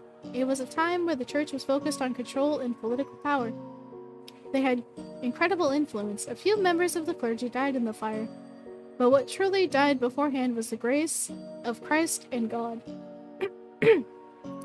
Well, you did a quite remarkable craft restoring this religious architecture, I trailed off. Yes, I suppose we did. He looked both ways before leaning toward me and whispering, If you know what's good for you, if you know what is good, you will leave as soon as you can. You will not return. There are things off with. A moment later, he trailed off, looking behind me, widening his eyes. He looked back, smiled at me, and turned his body, walking the opposite direction. I didn't quite comprehend what he meant. It rang a bell in my head, though. I wouldn't spend any more time than I required at this place. I didn't want to remain. Thousands of voices both whispered and screamed in my head to leave. But I took the picture, the perfect picture of this altar. I regret doing so. I didn't bother reviewing the photographs I had taken. I didn't want to stay there any longer. I didn't see I hit a car in the middle of the road, and the photos developing hit the floor. One struck me in particular. In the photo of the altar, on the right, stood the faded image of a robed being. His face melted, his eyes fallen out. The horror. More than the approaching driver who opened my door and dragged me out of my car. His face immediately looked like what I had seen in the picture, and I screamed, bringing up my arms in defense as he bludgeoned me with his fists. Nearby pedestrians had come to my aid, dragging this man off of me. As I turned to face him, blood dripping from my nostrils, his face was normal, of a middle-aged man. He stumbled, his stubble trimmed but visible, hair slicked and suited. I looked back at his car, a sporty black Mustang, virtually crushed in the front on impact with my SUV. He screamed obscenities that I paid no heed to. I was more concerned with reviewing the photographs. I returned home with the camera and pictures in hand. I reviewed all of the following photographs. And in them all, nothing but this image of the altar. Why did I feel a need to photograph it? Why was it calling me? Was this what I had felt? What on earth was this? I studied it, looking at its haunting visage for hours in my house. Midnight had passed by the time I attributed it to mere film error. Cameras often create film errors and distort photographs. This was all explainable. I walked into the kitchen to fix some wine. Chardonnay. I poured my glass and drank. I turned back to the photos which had disappeared off the table. Panic arose. Someone is in my house. I quietly stepped to the dining room, looking for the photos. I needed to dismiss the panic. I'm just overthinking. Nobody could move that quickly to get rid of the photographs. I was right there. I should call the police. Instead, I took the wine and camera to my room and prepared the shower. Walking into the room, I looked in the mirror for the moment before washing my face and Walking into the bathroom, I looked in the mirror for the moment before washing my hands and face in the sink. Before finishing and wiping my eyes, I looked back into the mirror and I saw the visage of the hollow-eyed spook staring behind me. His hands encircling mine, his mouth bleeding and dripping, melting slowly like candle wax as it moved closer to my head and shoulders. I shook with violence and ran into my bedroom. And there on the bed, there were photos spread out in a pile. I turned my head to cover the room at a 360-degree angle, making sure nobody was there. I was dreaming. I was hallucinating. The Chardonnay. It was aged too old. It was only in 1979. Only 11 years old, I ran out of the room and stepped on my couch, laying down and spending the whole night there, wide awake. Oh my goodness. My guy can't... The way this guy writes, it's very hard to read. Like, I mean, I'm dyslexic sometimes, but the way this guy writes is not good. I must have fallen asleep at some point, because I awoke with the photograph sitting on my coffee table, along with the camera. I was drunk. It was all a dream. I fixed the wine, set the photographs down, I watched television, and fell asleep. The rest was a dream. I knew it was. I went to my bedroom to groom myself and get dressed. I showered with my shower gel shampoo. I slicked back my black hair, combing it, I shaved, and applied deodorant. I dressed in a shirt and short sport coat with no tie. I put on my Klein silken pants and stepped into my black shoes. I was out of the door, photos and camera in tow. I feel like you didn't have to say all that for this guy getting dressed, but you know what? Driving down the road, I saw a homeless man, bearded, gray-haired, in a dusty jacket. His card read, "The Godhead spilled his guts to birth humanity. His Holy Ghost haunts us." Before reading the rest, I was cut off by a bus driving past. I paid no attention to this. Rantings of a madman they were. I parked outside the building and walked into the office, presenting my photographs to the fellow journalists and editors. The general consensus was that nobody wanted to write the boring story on how the church was rebuilt, and nobody wanted to read that. Perhaps elaborating on the tragedies, hesitation came with the feeling of presenting the photos of the spook to my editor. The latter, unknown, feeling possessed, and took me over presenting the photo to him. "What is this?" he asked. When I reclaimed my senses, I had no idea what was going on. "The altar? Michael, I get it, but we need something solid, something haunting." "What?" I asked him, puzzled. "Go back and get me a story. Look up the history of the place." "What about the ghost?" I asked him, not even thinking for a moment at what I had just said. In fact, what on earth did I just say? "What ghost? No ghost stories. Tragedy, maybe, but nothing tabloid." "No aliens either, Mike." He handed me the photograph of the altar, clear, no film error, no hollow-eyed spook. What? "Go, Michael, get." I trudged off. The photograph was clear. Nothing. I shuddered. There went a perfectly good... What am I thinking? I drove off to the library, browsing for histories on the chapel. The librarian, a quiet elderly woman, guided me over to a record on the church. Some strange things are done there. Evils. They played with sorcery, and when one man had enough, he lit the place. It was always ruled as an accident, but our fathers and grandfathers know. They had awakened and invoked something terrible. Not a demon, but worse. They had altered their own souls. They had turned themselves into demons, ghosts, and so after the church burned, after they committed suicide, too frightened by the images they had seen. I paused, frightened by her expressions. She whispered, "The visions of their faces haunted the dreams of my mother until she could not tell the difference between dream and reality." When I turned in horror at what she had just said, she had disappeared. I read up into the history of the building. A proud religious institution it was, a place of worship, something I wasn't quite so enamored with. I need to know more, though, the full story. I wasn't going to get it from reading city records. I needed to ask families, like the woman's. Information had to have been passed on. I knew that had to be the case. I needed to know more. I placed the book on the shelf, turned, and walked down the hall. Yet another book fell. One on necromancy and permanent astral projections. A voice inside my head told me to take the books. As I picked them up, the rest began to topple off the shelves. Hundreds of books fell off the metal shelves, pages ripping, ancient historical books falling apart. Not apart. They piled on the floors, and ink began to drip in puddles below them. As if the floor was tilted, the ink followed back, straight down the hall into a dark, black corridor, red exit sign above. Out of the darkness stepped a black-robed and skeletal wax-like feet. They dripped. The sleeves of the cloak dripped wax, and the hood dripped over the face. It was pulled back like magic at an instant, revealing the melty face of the being. The ghost turned directly towards me, looking straight into my eyes while I stared back, at 12 meters away, into its black, empty sockets. As I looked into them, I saw indescribably atrocious things. Tortures, pain, suffering. I thought, Mother.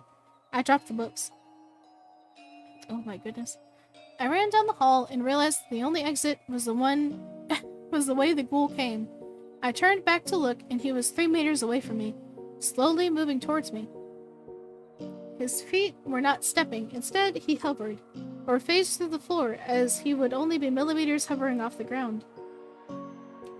The face draped down, and its mouth began to widen, dripping blood. Its black robe exposed, revealing a white gown, blood-stained by evisceration and lacerations. He moved, his eye sockets meeting my eyes. I froze in horror, closing my eyes several times. Him only closer each time. It occurred to me to run. I ran past him, and he made no effort to stop me. I picked up the books, and I looked back, watching him only turn to look at me run down the exit. I reached the library lobby and ran out the door, getting into my car. I grabbed my camera and headed straight for the chapel. Pulling into the parking lot, I approached the door and was greeted by the same priest I met earlier. His eyes widened as he spoke rashly. I told you to leave. You don't listen. What happened here 70 years ago? What really happened here? I asked him. Why? He responded. Because I took a picture of that altar, and since then I've been plagued by the ghosts that you know very well. You are quick to assume things, he told me. Tell me, I demanded. Come inside. He opened the door for me and guided me inside. We walked down the halls, avoiding visitors and clergy, and walked into a private room. He sat me down at the other end, and I take a seat in the luxury room. I sit in a leather chair. Why do you have to be so descriptive? They practiced unholy things, he told me. My grandfather was convinced he could project his soul into the living world. Those books you found, those were his. Where did you get them? He nodded to the books in my bag. They fell off a shelf in the library, I tell him. They haunt you. He practiced the spells right on the altar. He projected his soul, but it appeared in his human form. He could interact with his surroundings in this form, but he was immortal. He could do anything. He hesitates for a moment. He couldn't drink, sleep, or eat in this form. He couldn't bleed or do anything. He couldn't urinate, but what he could do was prepare women for himself in his human form. My father was born at the height of my grandfather's practice. Eventually, he decided to take on this form permanently by dying on the altar. He would privilege the remaining clergy with his gift as well, and he locked them all inside. He set fire to the church, and in retaliation, they eviscerated him right on the altar. He did die on the altar, and my father told me that it was at that moment where he whispered his spells. They tossed him right into the fire, and they cursed his soul to this place. When it burned down, there was no place for him to materialize until they rebuilt the church. My father fought against it for years, and when he recently passed away, they chose to rebuild it. You weren't the only one haunted. Several of my staff saw it, I asked. Wound up dead, he finished. They all died, under the strangest of circumstances. What do we do? I asked. We burned the books, your photos, we set the place alight, he told me. What? I responded with panic. It's the only way. You know it, and I know it. We go to the halls and lock the doors. There is one exit in the catacombs.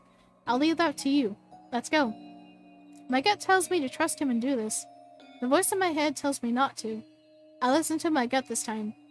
He guides me to the catacombs. The door at the end leads into the sewers and the spillway. Lock it and return here. We will wait until nightfall for everyone to leave before I lock the entrances. Go. He guides me down the tunnel, opening the door. He lights a lantern for me, and I step inside into the darkness of the corridors. The voices inside my head. He lies. They lie. You will die this way. Step into the dark. Come this way. I come across some writing on the wall. Shining my light on it, it reads, In death, I am reborn. In the purge, I am free. These words terrify me. I trudge down the tunnel corridors, surrounded by stones and supports that survived the fire. A voice calls out, We were here for longer than you believe.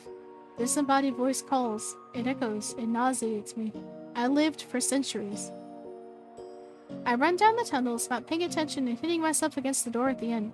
I recover, standing at it. I could leave this behind. What if it follows? I could leave it behind. Leave it all behind. I lock the door and turn, my lantern revealing a silhouette too far away to make the features of, but close enough to see the shadow. It limps toward me, closing in. I have nowhere to run. It falls to the ground, crawling towards me, breaking bones as it falls and gets back up. I take my camera and flash a picture. The visage of it terrifies me. The image of the ghoul flashed with the camera forever embedded in my mind. The gaping eye sockets, spider web-like hair, blood rushing from the mouth, the face melting, white clothing bloodied and covered by black robes, maggots falling from its face, and its skeletal-like rotting gray feet. I try to run past it again, yet again, and it grabs my throat. Its eyes stare dead into mine. I see the colonist, practicing on himself. Shooting himself with a rifle, his blood and guts spraying out of his head, against the wall, and his spirit bleeding in form. Missing its jaw, leaving his body. I see the man in industrial New York doing the same thing. Except this time, he disembowels himself, his intestines spilling onto the floor, his guts falling out and splashing on the ground.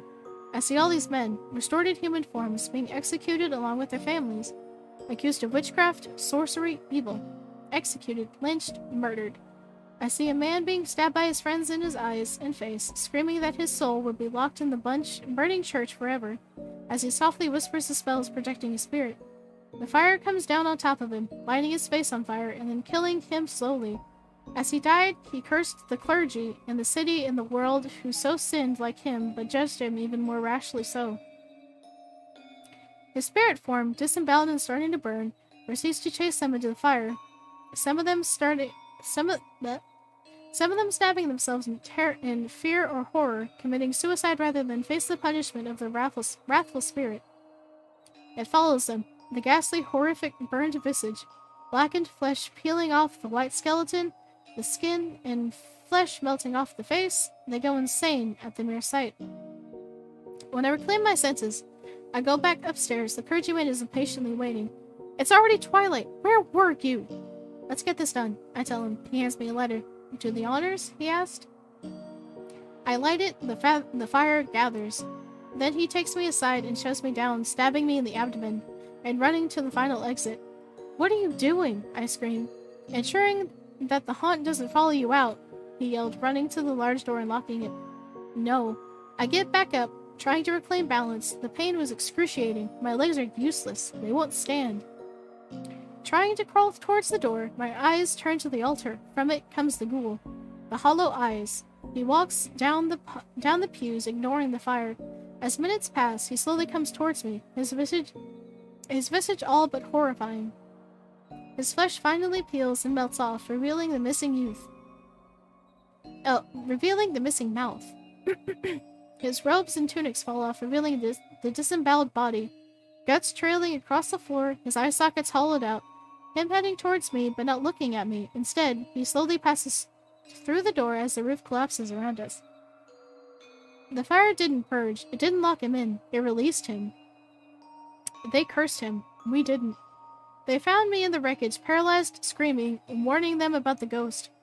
It was from there that I found myself here, in this facility. I only heard recently that clergyman Maddox, in most unusual circumstances, cupped out his eyes and disemboweled himself. I write this to warn anyone that he is free. He is free and vengeful. His visage still haunts me. I know that one day he will come for me. My door room opens, and out of the darkness, the eyes. Oh God, the eyes! Oh my goodness. That one wasn't so bad. But this guy, this guy, I don't think he really knew how to like write a story, because he's got so many run-on sentences, and the way he is describing certain things seems a little unnecessary. Also, thank you, Mando. You're running out of water.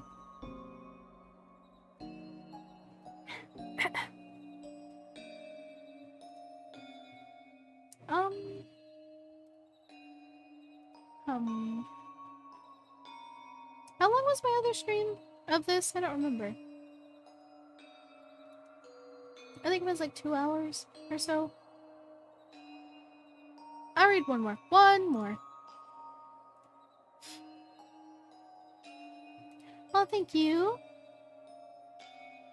I want to keep them all relatively the same length.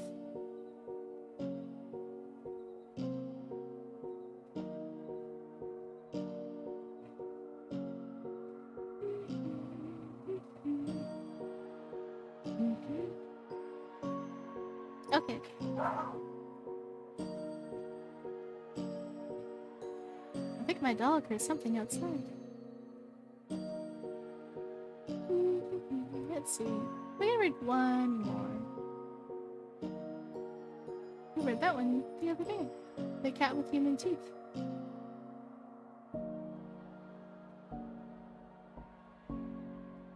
Always be nice to your neighbors.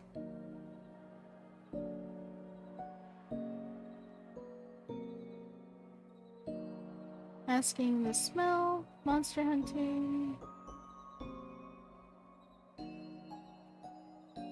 Let's do small town mysteries. That one sounds fun. This is like 2 minutes long. Do we want a smaller one or do we want a longer one? Because that one's 2 minutes.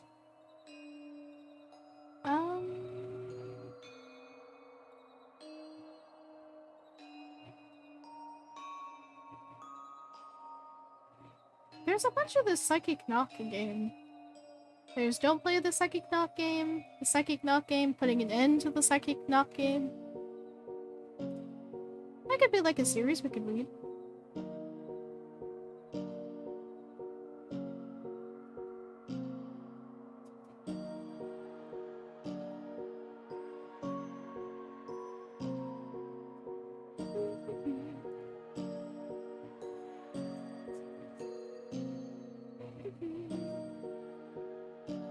Here, we can do this last one. This one's called Pass It On. Pass it on.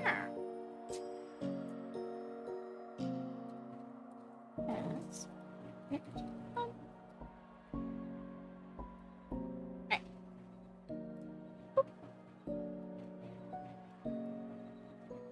I wish I could do this automatically, but I guess no. It's fine though.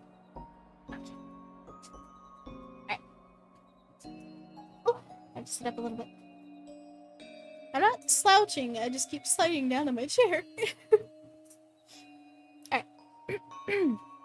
It's quite an interesting concept, those little pass it on messages. I mean, chain letters and people telling you post this in 5 different comments or else you'll die tonight. Interesting indeed, but the idea lacks originality. It's the same story with each one. Pass it on or die. People pass it on, and they go on living. A happy ending for everyone. But what if there was a little twist? Let's say there's a photo out there. It's not one of those can't be found anywhere else type of pictures. It's actually really easy to find. Just use your chosen search engine and type in black and white photo of twins. You should be presented with a variety of different black and white photos of twins. But let me help and tell you what to look for. You're looking for a picture of 2 twin girls wearing black dresses and white headbands. The twin on the left has a straight face, while the one on the right is smiling. Found it? Good. Now, as you'll see, there's nothing particularly unnerving about the photo. It might be maybe a little creepy, but other than that, it looks as normal as any other picture you've come across. Now, here's the twist. If you do pass it on, you die. Now, I know most of you, given this particular set of choices, would choose to leave the picture be, but allow me to elaborate upon what happens when you don't pass it on. When you don't pass on this picture to someone else. If you leave it alone after seeing it, you'll have nightmares. I know, bad dreams don't sound so bad when compared to the alternative, but trust me, it gets worse. It all begins with something simple. Before long, you'll see the twins standing side by side in the darkness. The girl on the left will leave, and you'll be alone with her smiling twin. But just before you wake up, she'll whisper, "Pass it on," and her smile will widen, ever so slightly. I know, it doesn't sound like much of a nightmare. The first of many, it's fairly subtle. But with each successive nightmare, things begin to change. Gradually, the smiling girl gets closer and closer to you, while their smile widens to impossible lengths. You won't be able to help but feel greatly disturbed and unsafe when it happens. Don't worry, that's normal. Next, however, not so much. You'll try to wake yourself up, you'll try to move, but nothing will work. You'll find yourself trapped. she'll bring out various instruments, a knife, chains, gasoline, matches, many devices to make you feel uneasy. Then you panic. You can't help but think of all the horrible things this twisted, sadistic child has in store for you. And does she ever have some horrible things in store for you? Take a moment and think about the possibilities. What do you think she'll do to you? Wrap the chains around your head and pull until your skull splits? Gouge out your eyes, cut out your tongue, slice off your ears, burn you alive knowing that you can't move? That and more, my dear. You take the term unimaginable torture too lightly until you fall asleep. If you think she'll lash you with chains, she'll do so only after she'd laid them in the fire and stuck railroad spikes in your back. If you think she'll burn you, she'll tear open your torso and pour gasoline into the wound and then light a match. You'll wake up screaming. Your body will remember the pain it's endured while you quiver in fear. Every time you wake up, you'll notice subtle differences about your body. A bruise here, a scratch there, but as each nightmare gradually gets worse, so do the marks which shall be left behind. Before long, the scratches will become fresh, bloody scars. If you dreamt that you took a sledgehammer to the knee, you'll wake and rise only to find your legs buckling below you as pain surges through your kneecaps. Yeah. It's a little tummy turning, isn't it? Only to find your knees buckle beneath you. All the while, her words linger in the back of your mind. You try to avoid sleeping, but it's no use. The twins make their way into your reality. They're always there, at your home, at your place of work, or at school. You would fight back, but their visage appears in place of the faces of your loved ones. Eventually, you'll hide yourself away from everyone, in an effort to avoid seeing those demonic children. It's all in vain, however. You'll see them in that millisecond of darkness when you blink. You'll see them in reflections and in your peripheral vision. You'll see them everywhere. You can't escape. You can consider suicide, even attempt it, but they won't let you go so easy. That shotgun that you've got hidden in your closet? The revolver in the nightstand? Useless. How strange. They seem to be jammed or missing a trigger. A cocktail of cold and flu and pain medications won't help either. It's so very odd, indeed, how you just can't seem to hold them down long enough for them to take effect. Soon enough, you won't be able to distinguish your dreams from reality. You'll awake from one torturous experience only to be greeted by alternative horrors. Without realizing it, you've given the twins a new playmate. And do they ever like to play? Well, at least one does. While one plays with you, the other will stand there watching, chanting, pass it on, over and over again, while all the while ignoring your cries for help. There's no happy ending to be had. Should you remain optimistic, I'm afraid you're just as naive as those who came before you. And there were many. Oh, so many. And you won't be the last. I've made certain of that. Now, you have a decision to make. Now that you've seen the picture and discovered the consequences, what shall you do? Might you leave the picture be and pray that this was just some twisted story, or will you decide to pass it on? I mean, I haven't seen it. I didn't look it up. I hope you guys didn't look it up either. I'm not gonna look it up. I'm not gonna do it to y'all. Because I could put it right on the screen, and you guys wouldn't be able to escape from it.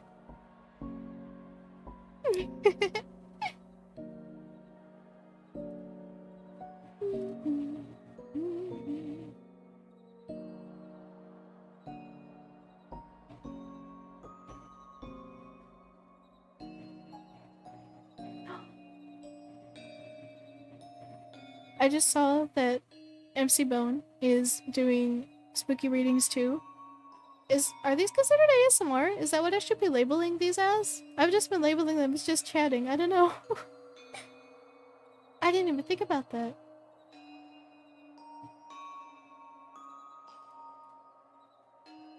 I should have known better. Because I was like, I can't find Storytime or anything like that. Oh my goodness. Is it really? I don't think I don't think I've ever tried ASMR before. I don't think I could, though. I think I just put everybody to sleep. Which, I mean, I guess that's what ASMR is for, but, you know. I'll remember that for next Saturday, then. Should we raid him, then? Or should we read, Well, true. I wouldn't do that to you guys. I wouldn't just sit here and, like, whisper and chew food. Aw, thank you, Nando.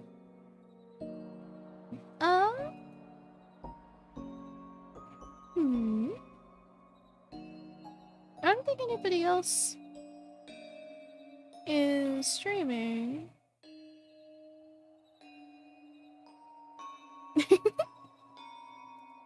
Is there anybody you guys think we should raid, or? Sure, of course you can. What would you like? And I can set up the raid right now.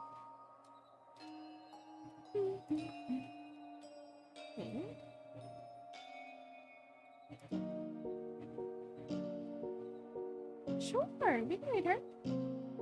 Them? I mean. Okay, I have to make sure I spell this right. Or can I copy and paste it? Hold on. Oh, thank God. Alright, okay. Yes, a late night raid. I mean, it's midnight. It's not that late. I mean, I guess for some people it is, but, you know. Alrighty, guys. You guys have a ton of fun. I'll be in chat. I'll see you guys. Bye! Bye! Bye, guys! Bye!